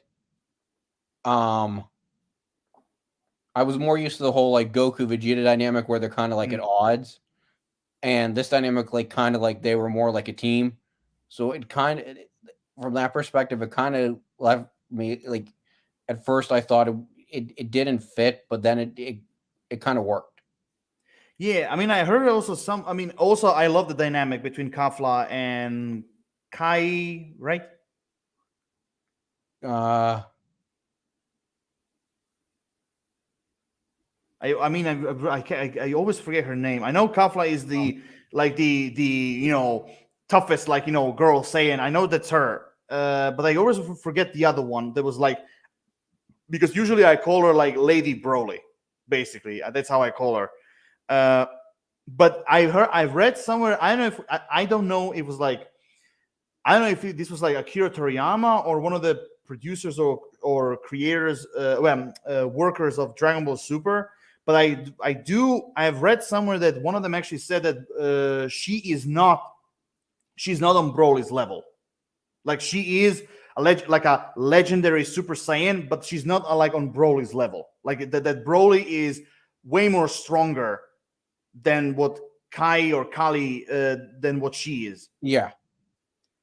Yeah, which kind of actually makes sense, and everything. And I really love the like we mentioned, the dynamic between Kafla and her. I love it. Like she's like brave and ready for action, like being stubborn and badass, and she's like more bashful and like locked up in herself and everything. Like I really like that. Like kind of like the opposites of each other. That was actually pretty cool. I want to ask you. There are two questions. First one, I want to ask you, what did you feel of like Lord Beerus, like from Battle of the Gods? I'm not talking about like in Dragon Ball Super, but like his first ever introduction as a character. What did you thought of his character? So I was a little thrown off at first that he was a cat. I thought it might be easier for Goku to just have like wished for a bowl of milk for him. But no, the appearance of a cat kind of threw me off a little bit, but it kind of grew on me throughout the movie. And I kind of liked him. Now, I will say, I thought his voice was a lot better in the actual series as opposed to the movie. I thought his voice in the movie was way, way, way too serious. Yeah, I agree. And also a little bit too much deeper. Yeah. Yeah, so I do agree that when I saw some scenes in dub, I do agree it was an improvement. I also think it's interesting though that his voice actor is the same as King Cold. Yeah, that is true. Yeah, I mean, wait a minute. I mean, King Cold. Like, I mean, the guy I think who's voicing Beerus, who also voiced King Cold, I think like he should be like in his 50s now. Yeah. Yeah, yeah, because like he voiced King Cold a long time ago. I just want to go off a little bit to King Cold, just for a second. I am really disappointed that King Cold was a pussy. Yeah. I felt like come on, you have like Frieza's like own father there, who should be like beyond Frieza's power, like way more powerful. But no, like he's basically all talk and no like skills whatsoever. Yeah. Like he's just simply talk and talk and talk. When he sees Frieza, well, Cyber Frieza, when Trunks cut him in half, basically he was like, oh, he was all like shocked, and then basically he was trying to reason with Trunks, and then like I'm like, could I please take a look at your sword? And I'm like, really? I'm like, Yeah. you're gonna go that direction? But when I was like, because at first I was like, why the fuck you wanna look at his sword? Just blast him. And then like when he takes the sword, like, what exquisite craftsmanship. Oh, that's really good. Yeah. That's a really good sword. And then like trying to attack him, and then flank, he blocks him. Like, for real. I'm like, Yeah, that was what a fucking pussy. well, you know who they need to bring back? Actually, they don't need to bring him back. They need to make him canon, because I don't think in the two movies he was in, I don't think either one of those movies was canon. Is Cooler. Oh yeah. I agree.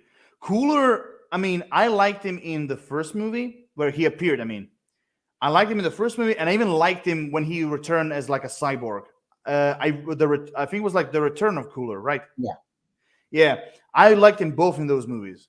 I really liked him, and I think like I would really, and I love to see the relationship between Cooler and Frieza. Like, Frieza was like the crazy one, Yeah. and Cooler was like, literally cool.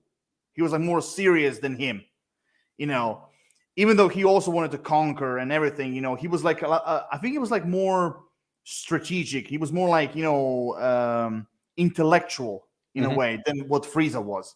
I mean, that's at least how I saw the perspective of the character, basically, of Cooler. But I do agree. I would love to see him back, well, from non-canon to canon. I would really love to see that. And even I think like even I don't know if Akira Toriyama created Cooler or someone else created him. I'm not sure about that, but I do read somewhere a long time ago that Akira Toriyama said, that he would love to see Cooler like back, something like that. I read somewhere, but again, a long time ago. But I do agree, Cooler was like one of the most interesting non-canon villains. Actually, who I would love to see back. Now I'm going to the Red Ribbon territory.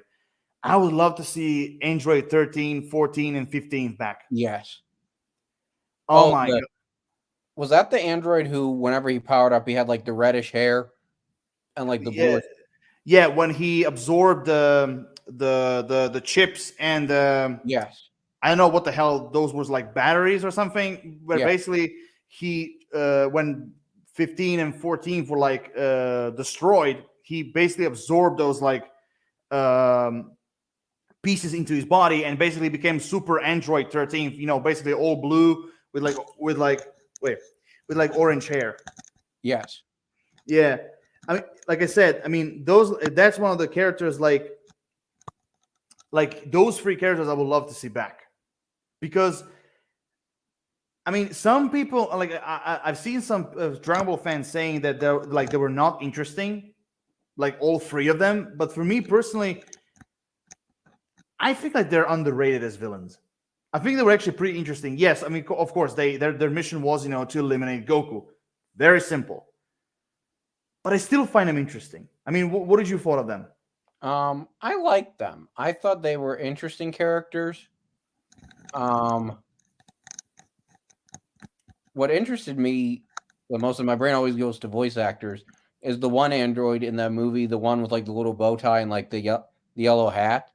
Yeah, the Android 15. That was the voice actor who voiced him was also Fat Boo. Yeah. I've when I will. Do you know the website behind the voice actors? Yes. Okay, that's actually how I discovered that the guy who played Fat Boo voiced Android 15. That's the way how I discovered it. And I was like, wow, like the total difference in the voice. Oh my God. Yeah. That made me think of another character arc. What would you think about them reconning or making Turles canon? Who? Turles, the Saiyan from the the Saiyan / pirate. Turles. How do you pronounce it? Turles or Turles? Well, that's a good question. I always say Turles. It might be Turles though. Because I always said, ever since I was little, I always called them like Tarles. They said that whenever they were making that movie, they originally were going to have him be like Goku's brother. It was supposed to be like it was supposed to be like his twin brother or something, like this brother that not even Radish or Goku ever heard of. I don't know. I'd like to see them maybe bring him back if they could figure out the right way to do it. Actually, how I can see him brought back. I think like it's kind of cliche, but like I think it's the obvious way to do it, as like a clone of Goku. Ooh, that would be good. Think about it. Like, I think, okay, Turles had the way different personality than Goku. He's basically the opposite. But if you look at closely, like first and foremost, they look identical, both of them. So I thought like, and even though the color of the skin is different, because I think like Turtle is like a little bit gray-ish than what Goku is. But I think like the only way you can bring him back, I think, is if he was a clone. Now the question is how you can create his origin that he was a clone. That's the difficult part. That's a good question, but now I just thought of I just thought of another question. Go ahead. You remember the Future Trunks saga, which was the android saga? Yep. Trunks came back from the past because all the Z fighters had died in the future. Yep. Well, how come? Because new Namek was around, and so were the Namekian Dragon Balls. So why didn't Bulma just build a spaceship and send Trunks to Namek, or Trunks and Gohan to Namek, to wish everybody back on those Dragon Balls? Well, that's true. Actually, that's actually a very good point. And after Trunks killed the androids in Cell in his timeline, why didn't he then go to Namek and wish like Gohan back? Because I think the only person he couldn't wish back would have been future Goku because he died from that heart disease. Yeah, exactly. Yeah, I remember. I mean, they didn't even explain that even in the kind of like the mini movie, of the future. We see like older Gohan and everything. Even they didn't even explain it there. I mean, that's understood that because, I mean, the Dragon Balls would have been active by then, and New Namek was around then. Yeah, but I don't understand why they didn't go that route. I mean, it would have destroyed the whole. It would have destroyed the whole plot, the whole plot of the Android saga if they'd done that. That's true. Yeah, if we stacked with like the future, basically storyline, yes, it will definitely destroy the entire Android saga thing. But again, yeah, I mean, like in the future, it was actually not explained, but like referenced that Namek existed. It wasn't like destroyed, and the Dragon Balls, like you said, that were there. But it was interesting. Like, I mean, some people are saying like, oh, there was like alternate reality, like alternate future or something. I don't know. Oh, I also forgot one thing. That was such a weird fucking thing. When younger Bulma was like flirting with Trunks. Yes. That was. I mean, that was actually before she figured out that she was actually his mother. But the way how she was flirting with him, oh my god, oh my god, that was like so weird. Well, she also flirted with Goku briefly in that time period too. Yeah, because remember when she saw him as an adult at the end of Dragon Ball, she even she was surprised, like you could in her expression, she was like like wow, like I couldn't believe like he turned up so sexy, basically. Oh my god, yeah. I mean that was crazy. But I will say this: for the entire Dragon Ball franchise, honestly, I'll be honest with you, I hated Pan. I hated her. She would get on my nerves so easily. I didn't feel like in GT her voice sounded weird to me. It didn't really match her. Yeah. And I don't know. I wasn't crazy about that character either. She wasn't. I didn't think she was terrible, but she didn't really add anything. And like I said, GT, her voice just to me didn't work at all. Yeah, I don't know. I mean, I like how it kind of comes full circle with her, but I don't know. I agree that her character probably was not the best. I mean, god. If they continue with Super, or even in this new Dragon Ball show, I mean, they could flesh her out a little more. Yeah, but here's the thing. I just want to say that very briefly. Dragon Ball Daima, I actually heard that it's going to be set before Battle of Gods. Yes, I heard that too. I don't know. I mean, but hey, here's the thing. I just want to say very briefly about the Dragon Ball Daima. I know that everyone is going to be turning into a kid. I know that, but and I've seen a lot of people bashing it. But here's the thing: Akira Toriyama is writing the story, and he also is going to be involved in a lot of character designs. Look, when it was GT, I'll get it. I would understand, but Daima, just like Super. That's basically Akira Toriyama's creation. So no matter what Dragon Ball Daima is, I have faith in Toriyama. I think his story. I think like the reason why they became kids. I think it's gonna pay off. Well, the question I have is, like with Vegeta, obviously they cannot do another voice actor but Chris Sabat. They just have to make him sound younger. Like I cannot hear anybody else voicing Vegeta. Yeah, I understand. Piccolo. But here's the crazy thing: in Japanese versions, like the same voice actors that've been voicing them for like years, they're gonna return to voice, Goku and Vegeta and the rest, like as kids. See, if they're gonna do Goku as a kid, if they can make Sean Schemmel sound good, I'd say stick with him. But otherwise, they got to get Stephanie Naudily back Yeah. because they had what's her name replaced Kid Goku and Gohan as a kid, Colleen Clinkerbeard, and she always had a very funny last name. Oh my god, Clinkerbeard. I didn't mind her, but she just didn't have I don't think she fit the role, or she did anything special with it. So I think if they're gonna do Kid Goku, if they're gonna do a Kid Goku voice, they need to get Stephanie back.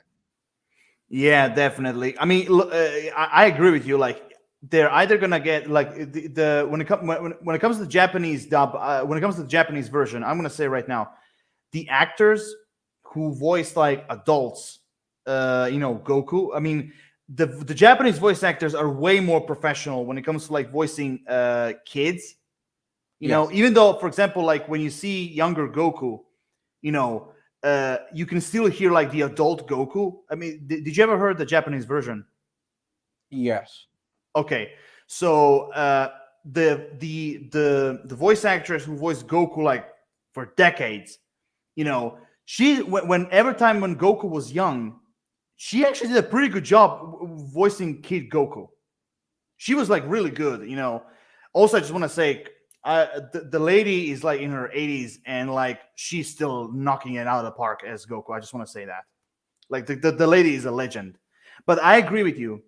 If they're gonna voice like children, either they should get like either voice actors who can do children impressions, or basically through effects just simply make their voices lighter. Yeah, basically. Well, and the thing, especially in the dub, is I cannot hear anybody else but Chris Sabat doing Vegeta and Piccolo. Oh, yeah. Like, yeah. I could hear other people doing Goku as a kid, but I could not hear anybody else but Chris Sabat doing Vegeta, Piccolo, and Yamcha. Yeah, I do agree on that. Unless they did maybe Laura Bailey. I can maybe hear Laura Bailey doing Kid Vegeta. Yeah, I mean, it's really gonna be curious because they didn't announce the English dub yet. Who's gonna do them? For now, I only know the Japanese cast. But then I'll be curious to see if they're gonna stick with the original ones or they're gonna, mix them up, like adult versions and then people who are gonna voice them as kids. Like we shall see. Well, Daiyama comes out 2024, right? Yeah. I'm not sure. I think, as far as I know, they said they will come out in the fall.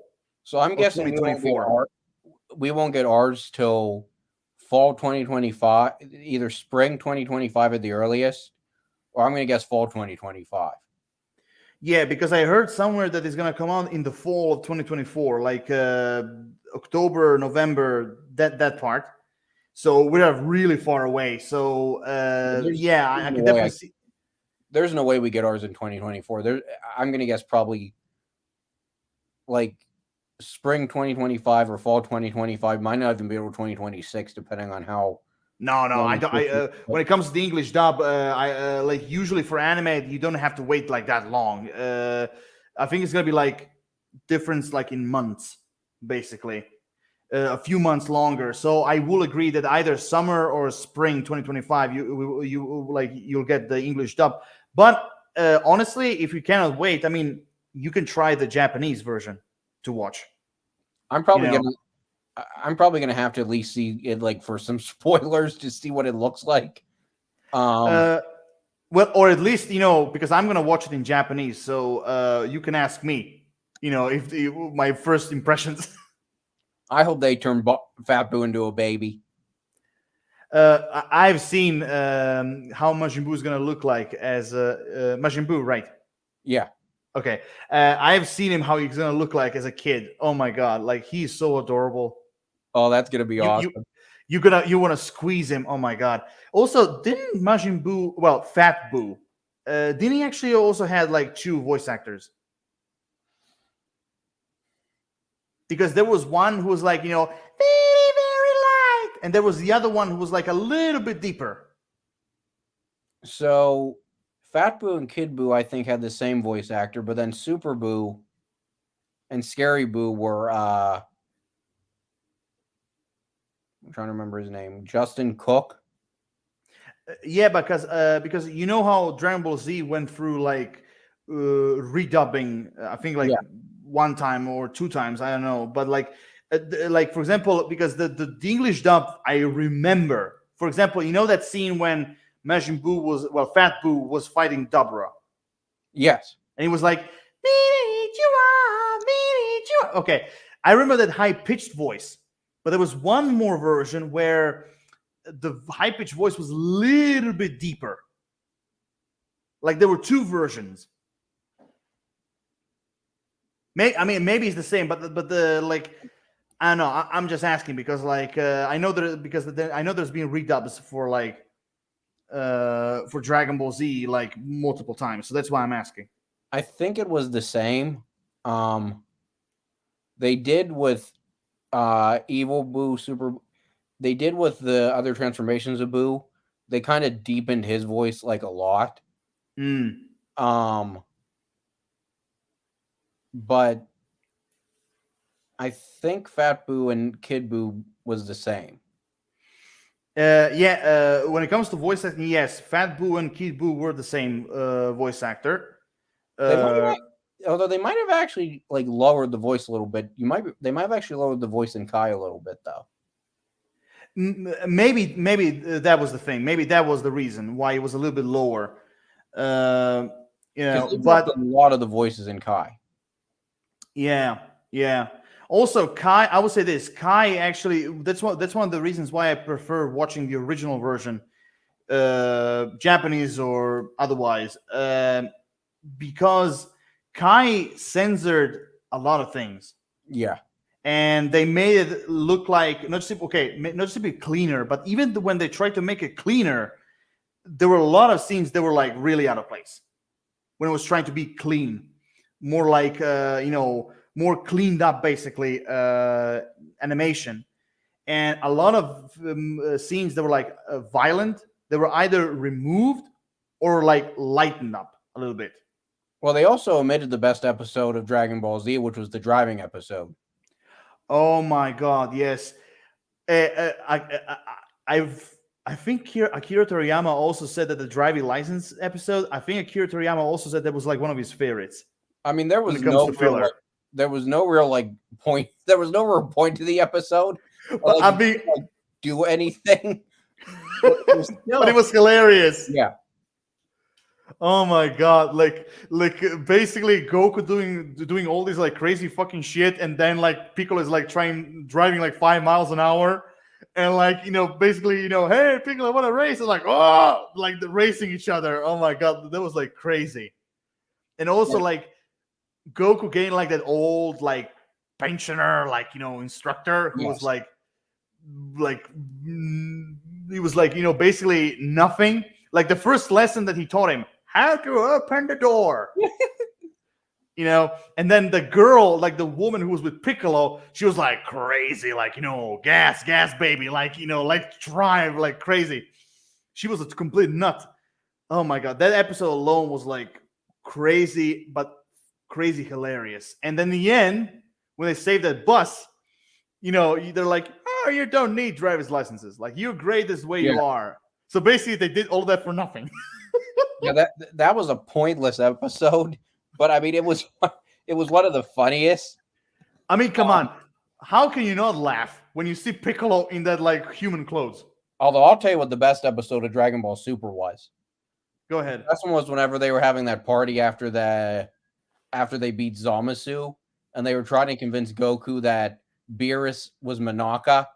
Oh yeah! Oh my god! When That was one of the Beerus had to dress up as yeah. Manaka, oh my god, that was hilarious as That's well. another I agree. episode that had like no like real like driving force to it, and it didn't like evolve the story at all.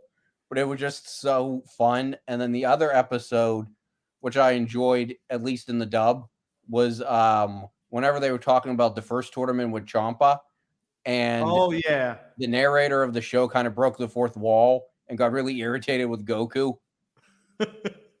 That kind of I enjoyed that. Again, that part of the show had no like bearing on anything else, but it was just hilarious. Yeah, I agree. Oh my god. Yeah, I do agree with that 100%. Oh my god. What was the other thing I was trying to say? Oh yeah. Also, can we both agree that the Omni King, like, it's like he is powerful as fuck. That's for Yeah. sure. I mean, he can erase universe like with a snap of his fingers and all of that. But having the voice of a child, Yes. that was like that for me. That was pitch Dragon Ball. Yes. Like, you don't need to have like the Omni King being this like this very power, like buffed up, like, you know, ruler. No, you can have him being this cute little boy, you know, who just wants to play. Like he wanted Goku be like, you know, because the first when at the end of the tournament when Omni King appeared with his bodyguards, like I remember, like, you know, basically everyone's like, oh, like the bowing down to him, being afraid of him and everything. But Goku just simply marching towards him. Like he doesn't give a fuck at all. He just simply marched towards him and he's like, you know, hey, you cannot talk to the Omni King like that. And he's like, it's fine. Like, you know, they're like, what? And then Now, basically they what? that made me think with Goku.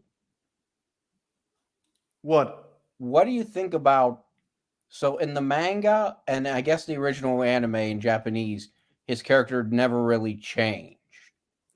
But in the dub, his character so in the original dub, his character was much more heroic and fought like to save people and protect the earth.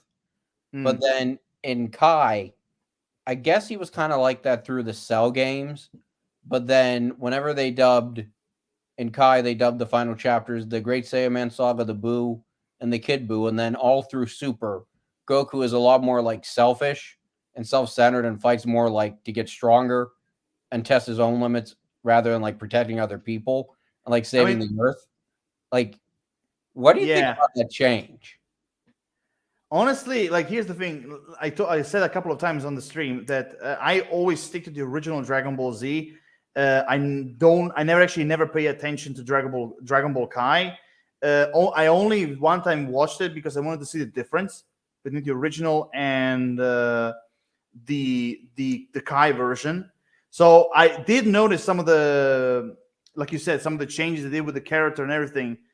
And I felt like there were actually more misses with like his character in the Kai version than the original, because in the original, like, he was supposed to be always this kind of like, you know, childish character, but in the same time, you know, when they're like, you know, when he's angry, when there are serious moments and all that, you can see that he actually matured a little bit, you know. But you know, he left a little bit like, you know, that child in his heart, you know, when it comes to his character. So I felt like, you know, the Kai version, like you said, the Kai version, like, I think like they did him with the dubbing thing. I think they did him a little bit more wrong than what he was in the original, you know, because look, even in the original, he was sometimes selfish and stubborn, mostly stubborn, but selfish as well. But they were all, you know, it was all part of this character, you know, it was all understandable, at least the way how I see it, you know. So the Kai version, I think personally they kind of exaggerated, but again, that's just the way how I think. I feel like Super kind of took him back a couple steps, and made him, which like, was fine.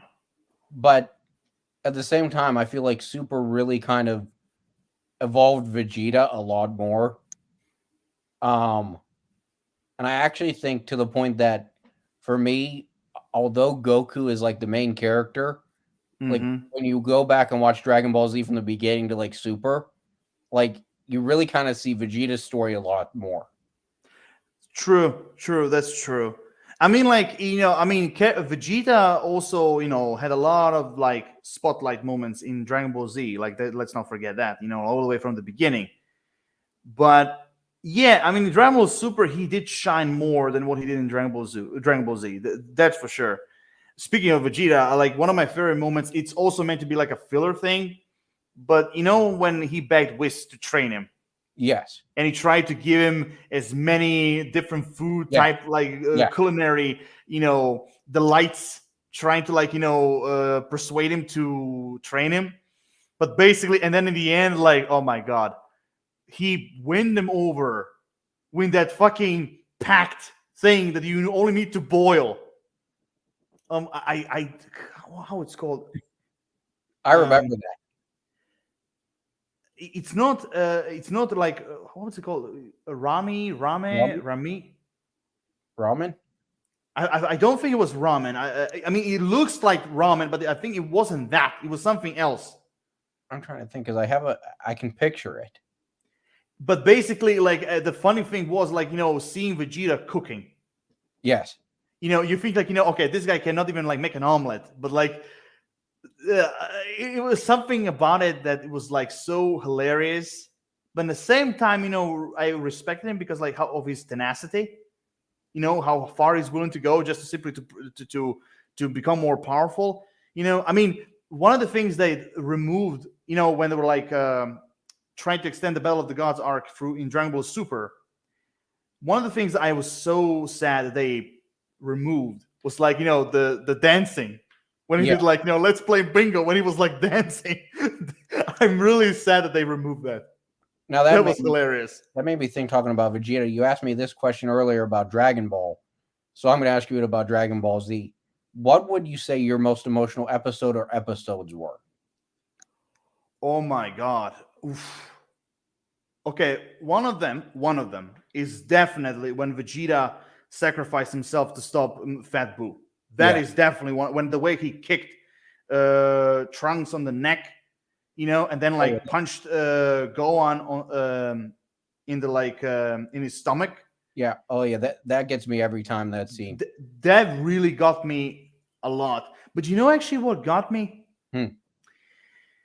That kind of goes like against, some people are saying it wasn't that emotional. It was, it was epic, but it wasn't emotional. But for me, it was when Goku was Goku basically was giving the final blow to Kid Buu, and he gave him that speech, and he said like, it's a real shame you were not like, a good guy. I would really love, to basically fight you or fight by your side, and I hope that one day we will meet. And basically he did him that.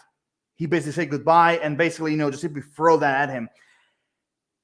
I still believe in that day that Kid Buu actually let it go.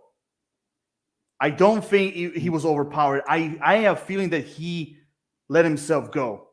Because remember, there was this one shot where you just see him basically blinking. Yes. And I was like, why they gave him that shot? They could have easily just show him like full on, like the entire body, or just like, his face. But they show that shot with his eye blinking. And I was like, there is something there. And I think maybe Kid Buu was surprised with like Goku's speech. And my theory is that he let himself go. Interesting. I mean, thoughts from, I actually have one thought from that and then my other. So speaking of Kid Buu, that's another character they need to bring into the show in either Daima or if they go on with Super at some point, they need Ooh. I mean, remember that one of the shots in the trailer where you see like this kind of like small wizard-like character. There's like someone else that kind of looks like a Supreme Kai. Yeah. Do you remember? Do you remember those shots where you see like there's like a room? They're like in a room filled with like screens. Yeah. And they're like basically all events that Goku and Vegeta went through. Yes. So if there is some time travel involved, maybe they could bring him back that way. But other ways, I don't see it. Well, if they wanted to do Oob, they'd really have to do a jump, because Oob came in like the last like 2 or 3 episodes of Z, whenever they did like the 10 years or whatever. Oob, you mean that appeared in GT? Yeah. Oh, yeah. Huh. I think that's true.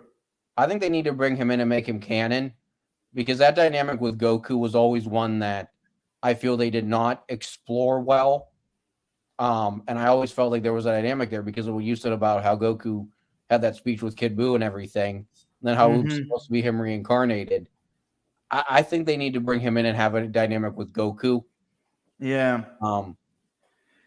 So, okay, I do agree with you. Now, I just wanted to, when you asked me like emotional moments, so those are 2, and there are also a few others. Like one of them is also what was that? You know that episode where Cell basically was pumped up like a balloon? Yes. And he was yes. And he was Goku transported him and himself to the Supreme. Wait, was that Kaioshin? King Kai. King Kai. Thank you. So he transported himself to the King Kai planet. That was also powerful for me. I love later in Dragon Ball Z or Dragon Ball Super, that made me think, whatever Goku meets Android 17 again, and Android 17's dealing with that poacher. That poacher says that he has a bomb, and then Goku transports him to King Kai's planet, and King Kai's like, "Goku, get out of here! We're not the bomb squad." I think that was a reference to that. Definitely. Yeah. I mean, and also, I mean, yeah. So that I'm sorry. That scene made me laugh every time. Like, oh my god, we're not the bomb squad. Yeah, I remember. That's definitely a reference to that. Yeah. Oh, and by the way, aside, I think Goku's a bit of an ass because he never wished King Kai back. That's true. That is true. All the times they've used the Dragon Balls and had wishes, and they never once wished King Kai back.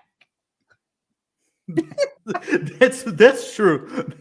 That is true. Ironically, that's true. Oh my god. So let me think. So that's also one of the emotional moments for me. And I'm trying to think, Dragon Ball Z, which ones are if there are any others. I mean, I was sad. I mean, okay, I was sad, for example, when Frieza killed Krillin. You know, when like he stabbed him with his horn, and he was like basically jumping up and down, like, you know, with his horn like this, like, you know, basically like he's gonna have a stroke or something. That, I mean, that was like, you know, shocking but powerful moment, but not like emotional for me. It was more like a shock, but powerful, emotional. I mean, Dragon Ball Z. I mean, I don't know. I mean, I really have to think. Let me think. Just a moment. Oh, okay. There is one more.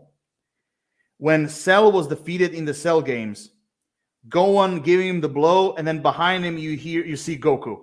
Yeah, like doing it together. That also made me cry a few times when I saw that. So with that, those are my emotional moments. Okay, so mine are. My first one is the Vegeta moment where his final atonement where he sacrificed himself. Okay. My second one is where Frieza killed Krillin the second time, where he blew him up, and then Goku transformed into a Super Saiyan for the first time. Okay. That was pretty cool. And then I think my other moment was when Cell killed Android 16, and then that sent Gohan over the edge to become a Super Saiyan 2. I think those are my moments. That's actually pretty good ones. When it comes to Android 16, you mean like when Cell crushed 16's head? Yeah. Okay, yeah. That was also a powerful moment. I mean, for me, it was like a sad moment, but not like, for me at least, not a powerful moment. Also, when Goku and Vegeta fused into Vegito for the first time, Okay, that kind of, it didn't really get me like emotional, but it got me like really excited. that me as well. Same with me. Same with me. Just like, for example, when Gohan was like pushed over the edge when Cell crushed Android 16's head, like that actually made me hyped up. Not like sad, but like really excited. Like, yeah, like, kick Cell's ass. Like, in that way. But an emotional, not exactly. Not exactly. Yeah. So There weren't really any deaths in Super that like really like struck you, because I mean, by Super, you knew about the Dragon Balls and you knew they could bring like pretty much anybody back. yeah. So like by that point, you knew nobody was actually going to die or stay dead. But here's the thing. When the tournament, like, basically when every universe, like, basically was defeated and Omni King basically erased them from existence, like every single universe, I will tell you this, like I felt emotional, like, like all these universes are being erased and everything, but I still kind of had a feeling like they will come back. It's But crazy that the one to get them all back was 17. yes, that's what I was trying to tell you. That was crazy that he was the one who wished all of them back. I mean, I liked it. I really thought it was a good like evolution for the character, and it made sense to me. But like, it just was like, at first when I read about it, I was like, what? But it made more sense because like none of the 17 and 18, they never really like, I always liked them as characters, and I was always glad that Toriyama like softened them and like kept them around, because I kind of liked them. And 17 really grew on me a lot more, especially in Super. I mean, I will say this: Android 17, during Dragon Ball Z, even Dragon Ball GT, I loved him because I hate him. Yes. I loved him because I hated him, but as a character, I actually started to love him in Dragon Ball Super. Yeah. And I will say this. Okay, first and foremost, like that was a really cute moment when Android 18 kissed Krillin. Yes. That was actually kind of a very cute moment. But when I first saw that, I would never thought in my life that they would become a couple. Yeah, I thought that was really out of left field how they made them a couple. Like that seems to me like if there was the two spur of the moment ideas I think Toriyama had throughout Dragon Ball were hooking Vegeta and Bulma up. Like I think that was like a complete spur of the moment. Like he probably went out, had a drink, and said, "I'm going to hook those two up."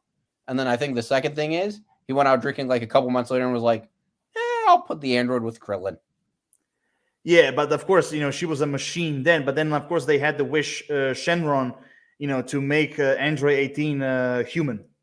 Yeah, I liked though that now I will say in Dragon Ball Z Kai, her voice, Dragon Ball Z Kai is like the only media where Meredith McCoy does not voice her, and she's instead voiced by Colleen Clinkerbeard. And no, that voice does not work for her. She needs that deeper voice. Yes, and I will say this: it's kind of hard with those designs. It's kind of hard to see them as children. Yeah, because at first you see them. If I have to judge them, I would say they look more like young adults. Yeah, although basically, you remember Kibito, right? The Supreme Kai's like right hand. Oh yeah, right. You know that his voice is also 17's voice in the dub. Yeah, I was surprised. Which is also really, really, really like that shocks me because there's no like similar tone or like anything like with Dr. Gero, you can hear kind of the Supreme Kai. And even with King Kai, you can kind of hear Goku, but like with Kibito and 17, you cannot hear any similarity between the two. Yeah. And then like whatever I read that I was like, what? That is true. That is definitely true. Oh my god. But I will say this. I mean, I don't think we're ever gonna see him again. But I mean, we saw. I mean, but I would love to see Doctor Giro back.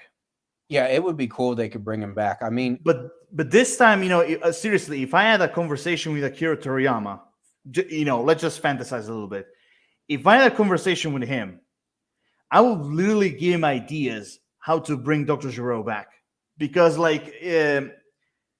think about it, you can either bring him back as a clone, you could bring him back, again as an android, but this time his brain would be like more robotic than human, but and also you can, for example, bring him back in a way more powerful android body. yes, And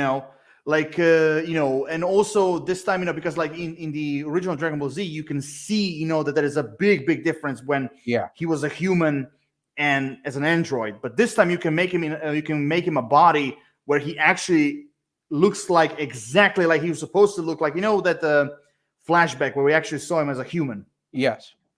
Okay, you can make, maybe you can make him in an android body that he kind of looks like a human. Something, something. I even had an idea to make him return as like a supercomputer. Ooh, that would have been. They sort of, I think, had that. I mean, it wasn't Giro, but it was in. You mean Dr. Wheelo? Yeah. Yeah, I mean, it was inside that machine was a brain. I mean, a big ass, gigantic brain. And oh shit, what was Dr. Cochin? Yes. Well, Dr. Cochin is actually a machine, but basically they were trying to find like the world's strongest man or something, and they basically put the brain, inside it, But I always wondered, that brain was huge. How the fuck they would fit him in Goku's head? They did bring though Giro back in GT, and they had that struggle with Giro and who was the blue guy who invented Dr. Mew. Dr. Mew, yeah. They had that saga, and then I think they invented another 17, and then forced the original 17, and then that other 17 to fuse and become Super 17. Super Android 17, yeah. What did you think about that plot? To be honest, okay, because after I answer the question, we're going to talk a little bit like GT in general, and I think here's where the crazy part is going to start. But here's the thing, that entire Super Android 17 arc, honestly, for what it was, and speaking of GT, I would just want to say that Krillin death, that for me was strong. Yes. That was a strong moment. But back, but an entire arc, I actually liked it. I mean, it wasn't like Broly movie level. It wasn't like Majin Buu level, but or the original Android saga. But I still liked it for what it was. It was interesting. It was an interesting story, basically. And I really love the idea of Dr. Giro and Dr. Mew making an alliance. I really like them. Although if you look at them, they're basically twins. The only difference is the color and the ears. Yeah, I liked it too. And I also liked how they kind of redeemed 17 at the end of it. And they had him kind of sort of take control a little bit and let Goku deal the final blow. I don't know. I like that arc for, like you said, for what it was. Now, what about GT as a whole? Okay, here we come. Now, Dragon Ball GT. If any of you have any hate mail, send it to send it not to us. No, to our doubles from an alternate universe. Yes. Send it to Lord Champa. Send it to him. Yeah. Or the clown, god of destruction. Oh my god. Okay, Dragon Ball GT. Okay. I think I'm one of the rarest Dragon Ball fans that had no problem with this show at all. Yes. I thought personally, Dragon Ball GT, I thought what it was. I mean, okay, I will admit it's not Dragon Ball Z, or Dragon Ball Super. It's not that, but I liked it for what it was. I mean, okay, some of the stories I liked more, some of them stories I liked less, but for what they were, I mean, I thought they were fine. I thought it was a fine show. I mean, first and foremost, like if I have to pick, my favorite saga is the Baby Saga. Oh yes. I mean, as a lot of I've seen a lot of Dragon Ball fans, not all of them, but like some of them, I've seen like talking shit about Baby. But honestly, to be fair, like he is one of my most favorite Dragon Ball villains ever. Yes. I really liked him as a threat, because I mean, think about it. The guy basically conquered the world. Mm-hmm.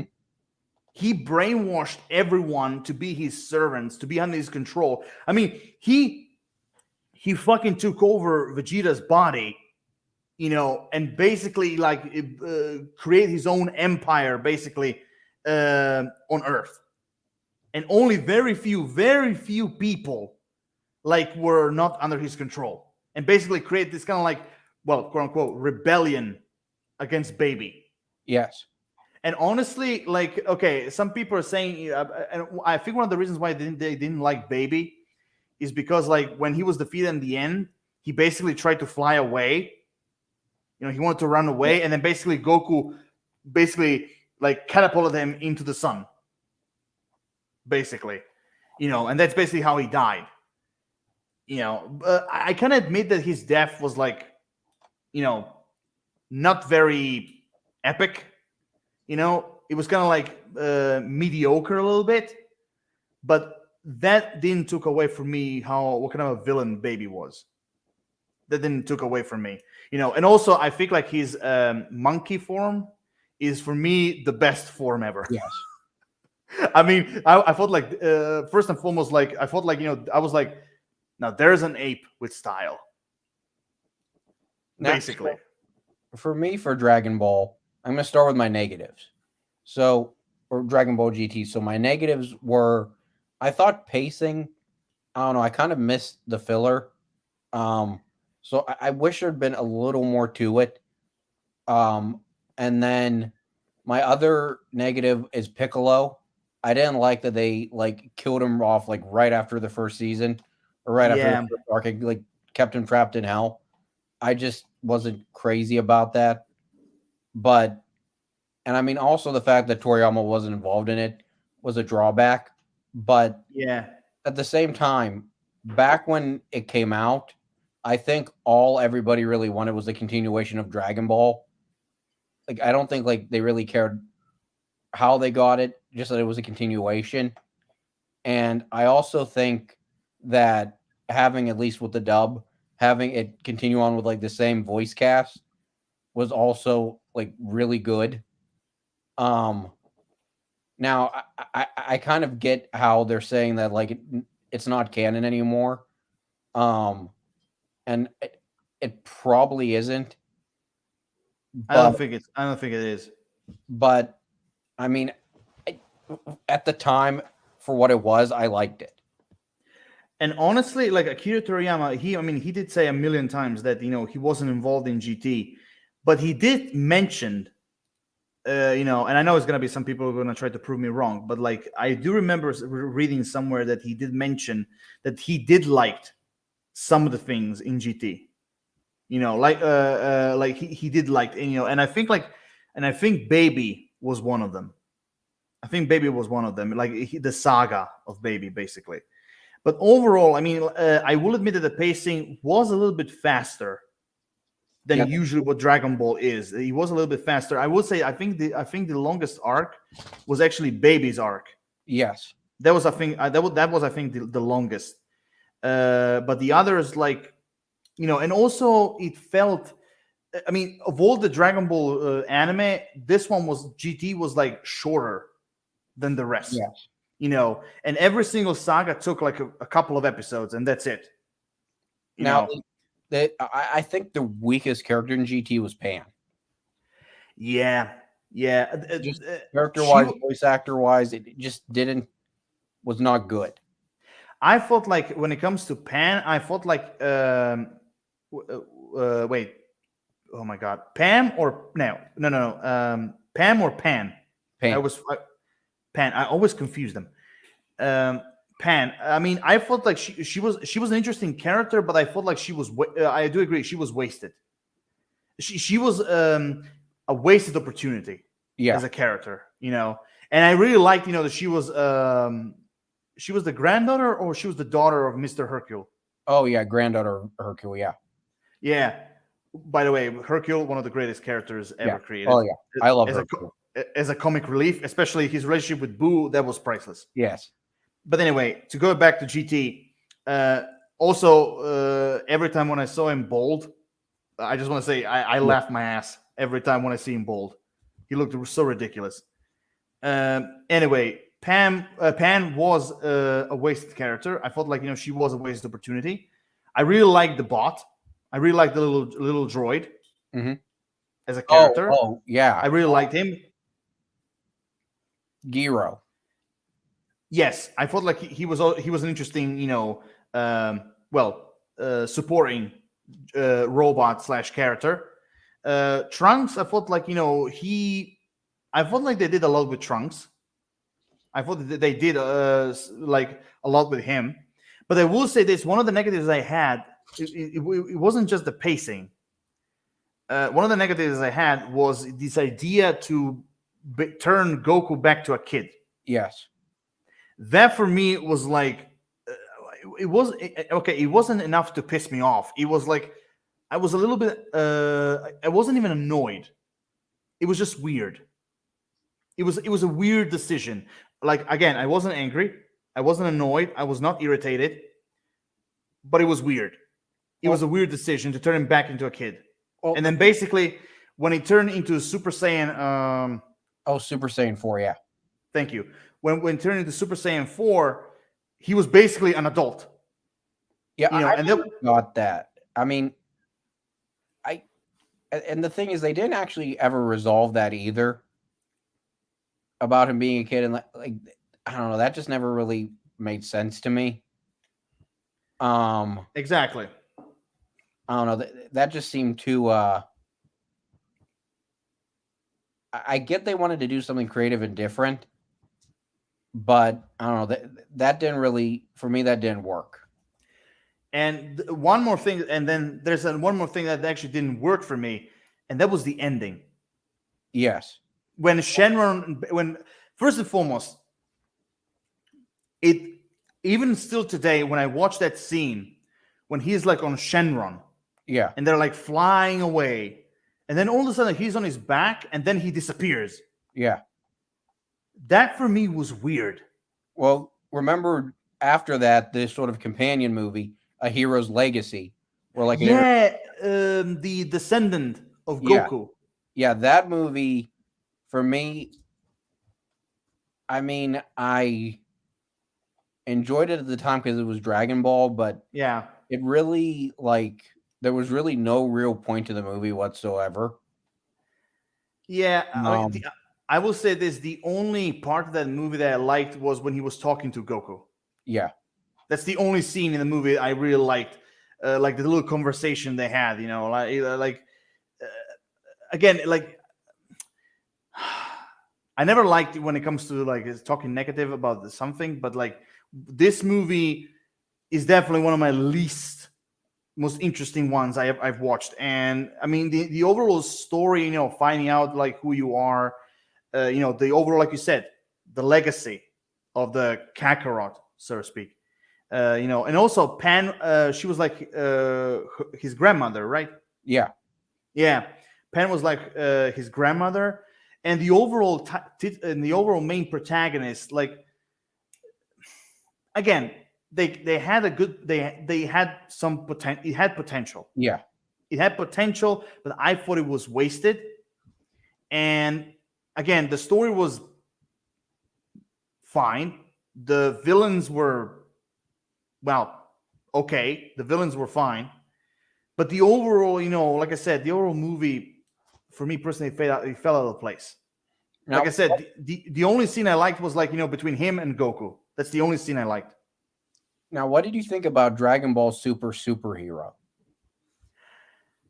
Okay. At first, I will say this: it was weird a little bit, the 3D animation. That was a little bit weird, but it grew on me later on. It grew on me. But as story-wise, the battle sequences and basically making Gohan and Piccolo like the main stars of the movie, and then basically pushing a little bit aside, Goku and Vegeta. Yes. Honestly, I have to say this is definitely one of the best Dragon Ball movies they ever did. Hold that thought for 1 second. No problem. Okay. Yeah. So again, just I'm just gonna repeat just in case. This Dragon Ball Superhero, I think is one of the best Dragon Ball movies they ever did. Yes. Yeah, I agree. Like you said, the animation, it kind of was weird at first, but then like when I saw it the second time, it kind of grew on me a little bit. I liked the dynamic between Piccolo and Pan. I thought that was kind of a cute dynamic. And then I liked the dynamic between Piccolo and Gohan as well. Now, I'll tell you the part where I feel we got gypped, and I want them to make it right in a future movie, is we got fat, messed up, Fusion Teen Gotenks, but I want regular Teen Gotenks.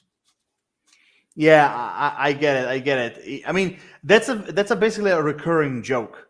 Like when they do the fusion and he's like fat, like that's a recurring joke. So I'm not gonna say it came. For me personally, it didn't like wow, came out of nowhere. I was surprised. No, I was kind of half prepared in a way for that to happen. But overall, I felt like it was fun. It was funny. Now, I also like at some point. I also like Cell Max in that movie. However, if they adapt it to anime, I think they need to flesh him out and make it go a step further and make him perfect Cell Max and give him actual dialogue and give him more of a fight with Gohan. Honestly, I mean, again, the movie was like without a shadow of a doubt, the movie was awesome. The movie was great. Like seriously, one of the best Dragon Ball movies that they ever did. And again, Akira Toriyama wrote the story, so it's going to be good. But here's the thing. The Cell Max character, that for me was too much. Well, I think they did the character wrong too. I think they were doing it partially for fan service. And I think I think actually what I would have liked to see is I would still like to see a Cell versus Gohan rematch, but I'd like perfect Cell. I don't want like grumbling, incoherent Cell. I want perfect Cell who can think and talk and like have the witty stuff. I mean, for example, actually the way how I would have done it, again, is just fantasy, but instead of like, because for me Cell Max, for me personally, it kind of tarnishes a little bit like Cell's character, in a way. And the way how I would have done it, at least like from that like big like capsule where they were holding him, instead of Cell, I mean, they could have basically like unleashed a, for example, like a how can I describe it, like a okay, let me put it this way. They could have easily unleashed or created a super like android that is like a mixture of Apocalypse from X-Men and Bane from Batman. Yes. I mean, they could have, if they did something like that, like a super android, like let's just say like a Project Armageddon type of like android, then it would have been like a much more acceptable. So do like a completely new character. Exactly, and I can see that. I mean, you can also explain. I would even accept it if like this Andrew was like a beast. Like he had no intelligence, no thoughts. Like he just simply wanted to destroy and like roaring all the time and everything. That would also be acceptable. Now, here's the thing I wonder from superhero: how much Go are they ahead. going to acknowledge that after credit scene in the future? Oh, Because right. because even though they weren't full power and were just in their normal forms, Vegeta finally got his victory against Goku. That is tricky. So That I don't is know how they tricky. acknowledge that going forward, if they like keep it or what they do. I don't know. Oof. That's a tricky question. But again, Akira Toriyama always tried to be as connected as possible when it comes to like with everything. Uh, so Although I don't know. I should say technically Goku never actually beat Vegeta.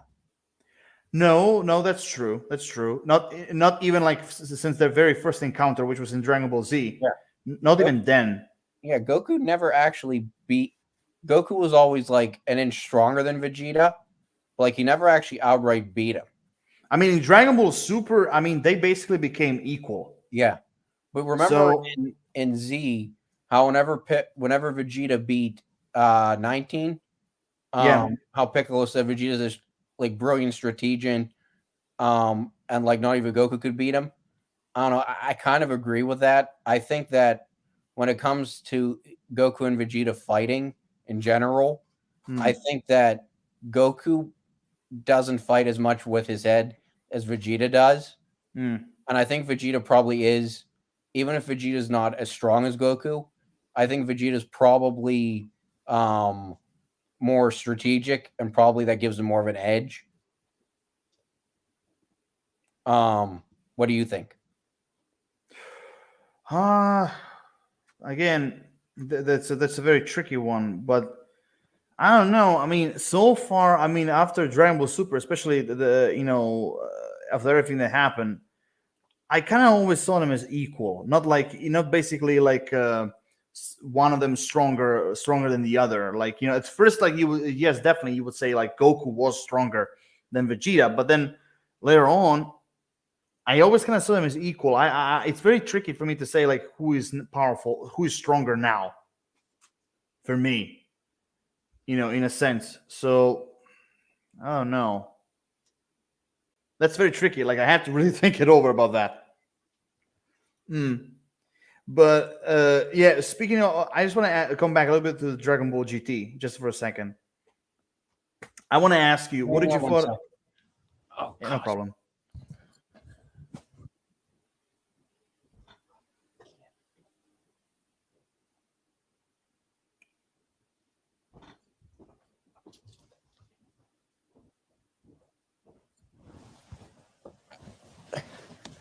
I think we might have to wrap this soon. My dog's getting a little crazy.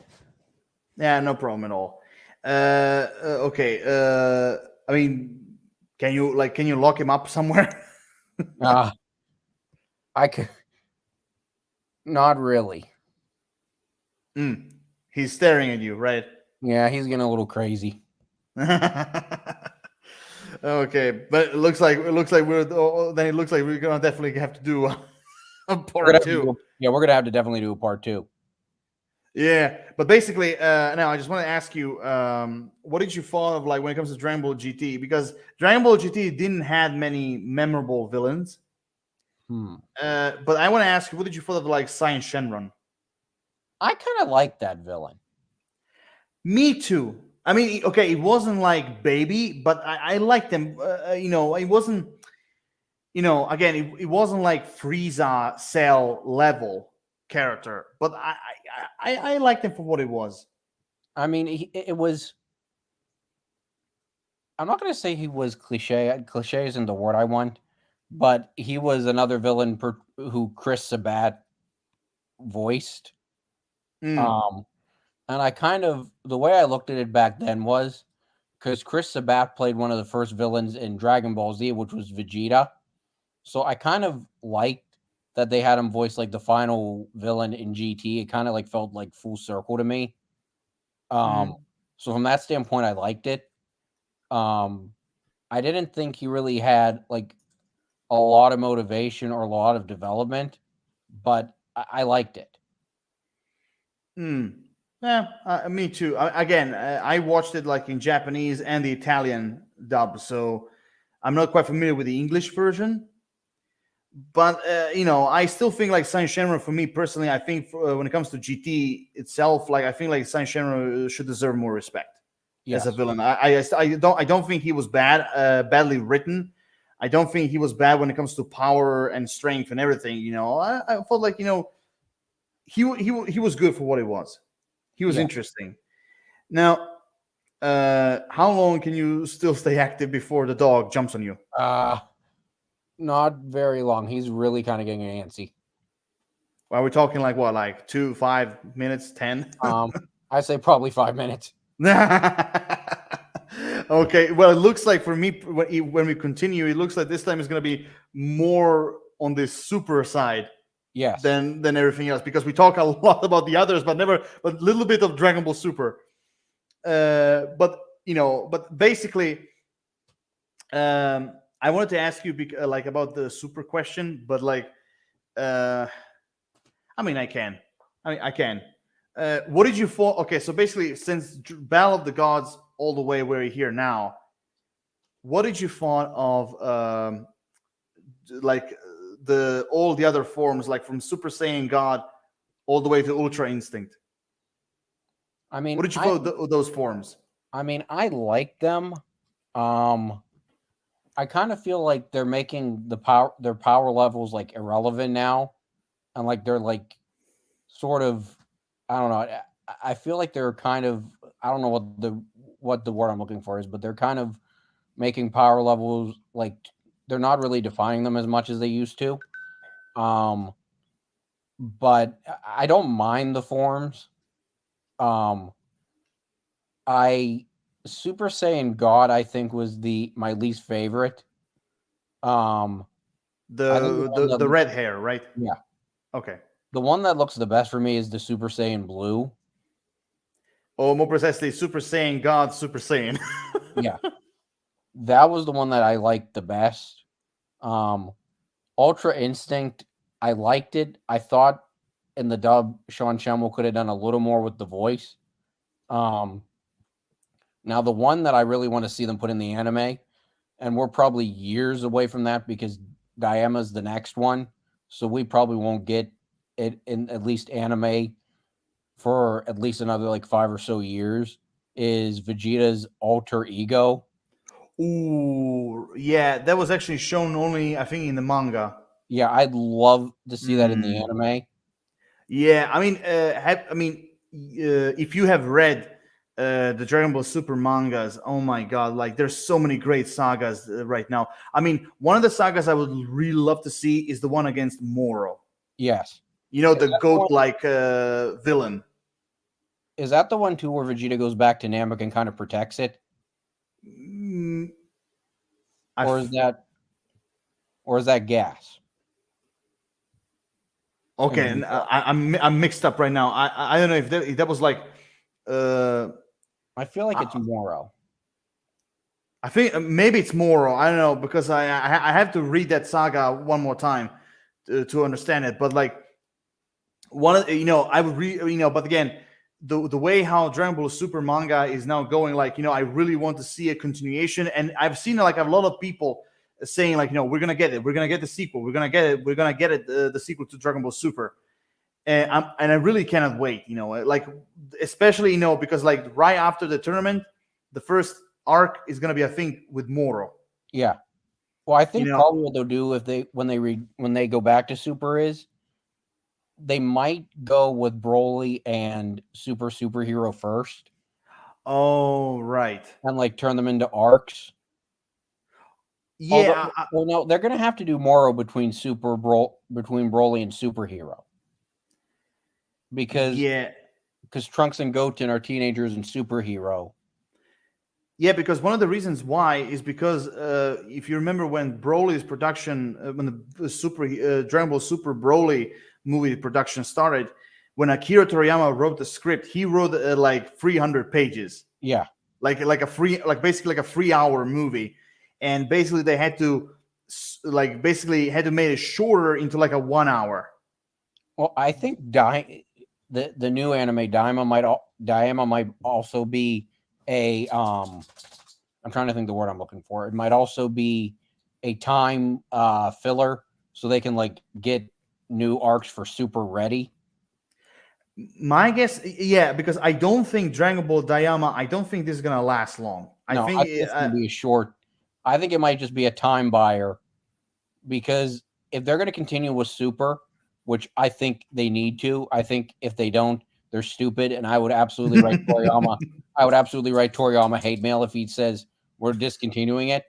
I think that would be his most stupid decision he's ever made, because I think there's so much in the manga now that they need to adapt into anime, that if they don't do it, it's a complete missed opportunity. And I think that Daima's, I'm not even pronouncing it right, but I think that new show is just like a time buyer. But I think if they're going to adapt that stuff, they need to do it well. They cannot use like the animation they used in the first couple episodes of Super, where it was like really, really shitty animation. So I think that they need to they need to make sure that everything looks good for it. And I mean, if that takes time, I think what I think I really want out of a Super continuation is, if they're going to do it, I want them to at least announce it. Even if they announce like, hey, we're going to do it in 2035. I want it was like a date. Like if they give us a date and let us know what's going to happen, they can take as much time as they need to make sure they get it right. Yeah, I mean, I agree. I want them to rush it. Look, here's the thing. We're definitely going to get the continuation of Dragon Ball Super. Like that's for sure. Yeah. Now, do I think we have to wait long? I don't think so. I don't think we're going to have to wait long. I think like either they're going to announce it in 2024 or maybe after Daima is finished. Because again, I don't think Daima is going to last long. I think it's going to be a short thing.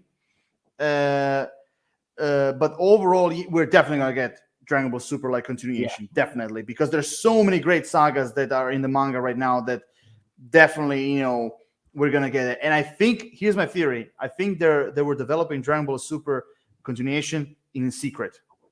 Yes, yeah, I think they're. I mean, I can't imagine that they're not working on that. I think they're definitely working on it, like in secret, like all this time. I think they are, and I think one of the reasons why we haven't got it yet. And again, this is just a theory. But one of my theories is the reason maybe why we didn't get it yet is because maybe the animation will look like maybe like Daima is. Yes. Yeah, I think the animation. That's just a guess. I mean, and like I said, I mean, I don't want, because I remember the first couple episodes of Super, the animation was really, really shitty. And it got like, especially the one where Goku fought with Beerus on King Kai's planet. I remember that got like shredded to pieces. Oh my God, yes. And I mean, the animation, I never noticed it watching it, but I mean, seeing the still images of it, it really does look terrible. But they actually fixed it. So I think they need to, if they're going to continue Super, they need to make sure the animation is like knocked out of the park good.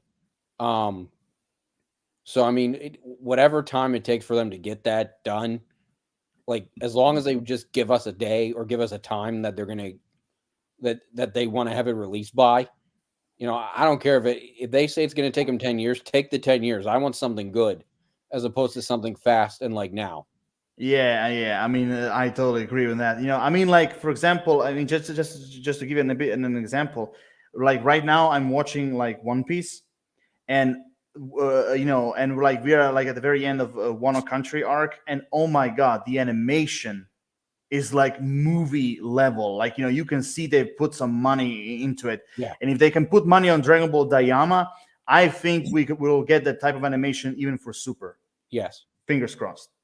But now I can definitely hear that your dog is trying to kill you. Like he wants to go out or something. So So so ladies and gentlemen, all Saiyans who are watching from this planet or from another, we're gonna finish it here. But don't worry, we'll definitely have a Dragon Ball discussion part 2. Yeah. And this time, I think we both can agree it's gonna be like way more Dragon Ball Super than what we talked before. But don't worry, we're gonna still jump all over the place in part 2. Don't worry, it's not gonna be just Dragon Ball Super. But overall, so for now, we're done. So stay tuned for scenes from the next. Exactly. So like always, you guys know. So, I mean, that's it. But basically, you guys, you know the drill. You know, I don't need to like repeat it. Like the subscribe, comment, and all that. Like you guys know the drill. You've been like on YouTube for like a long time, so you know. Here we are. Laura Shell's like always signing off. Yep. TK, keep it 9,000. You mean over 9,000? See ya.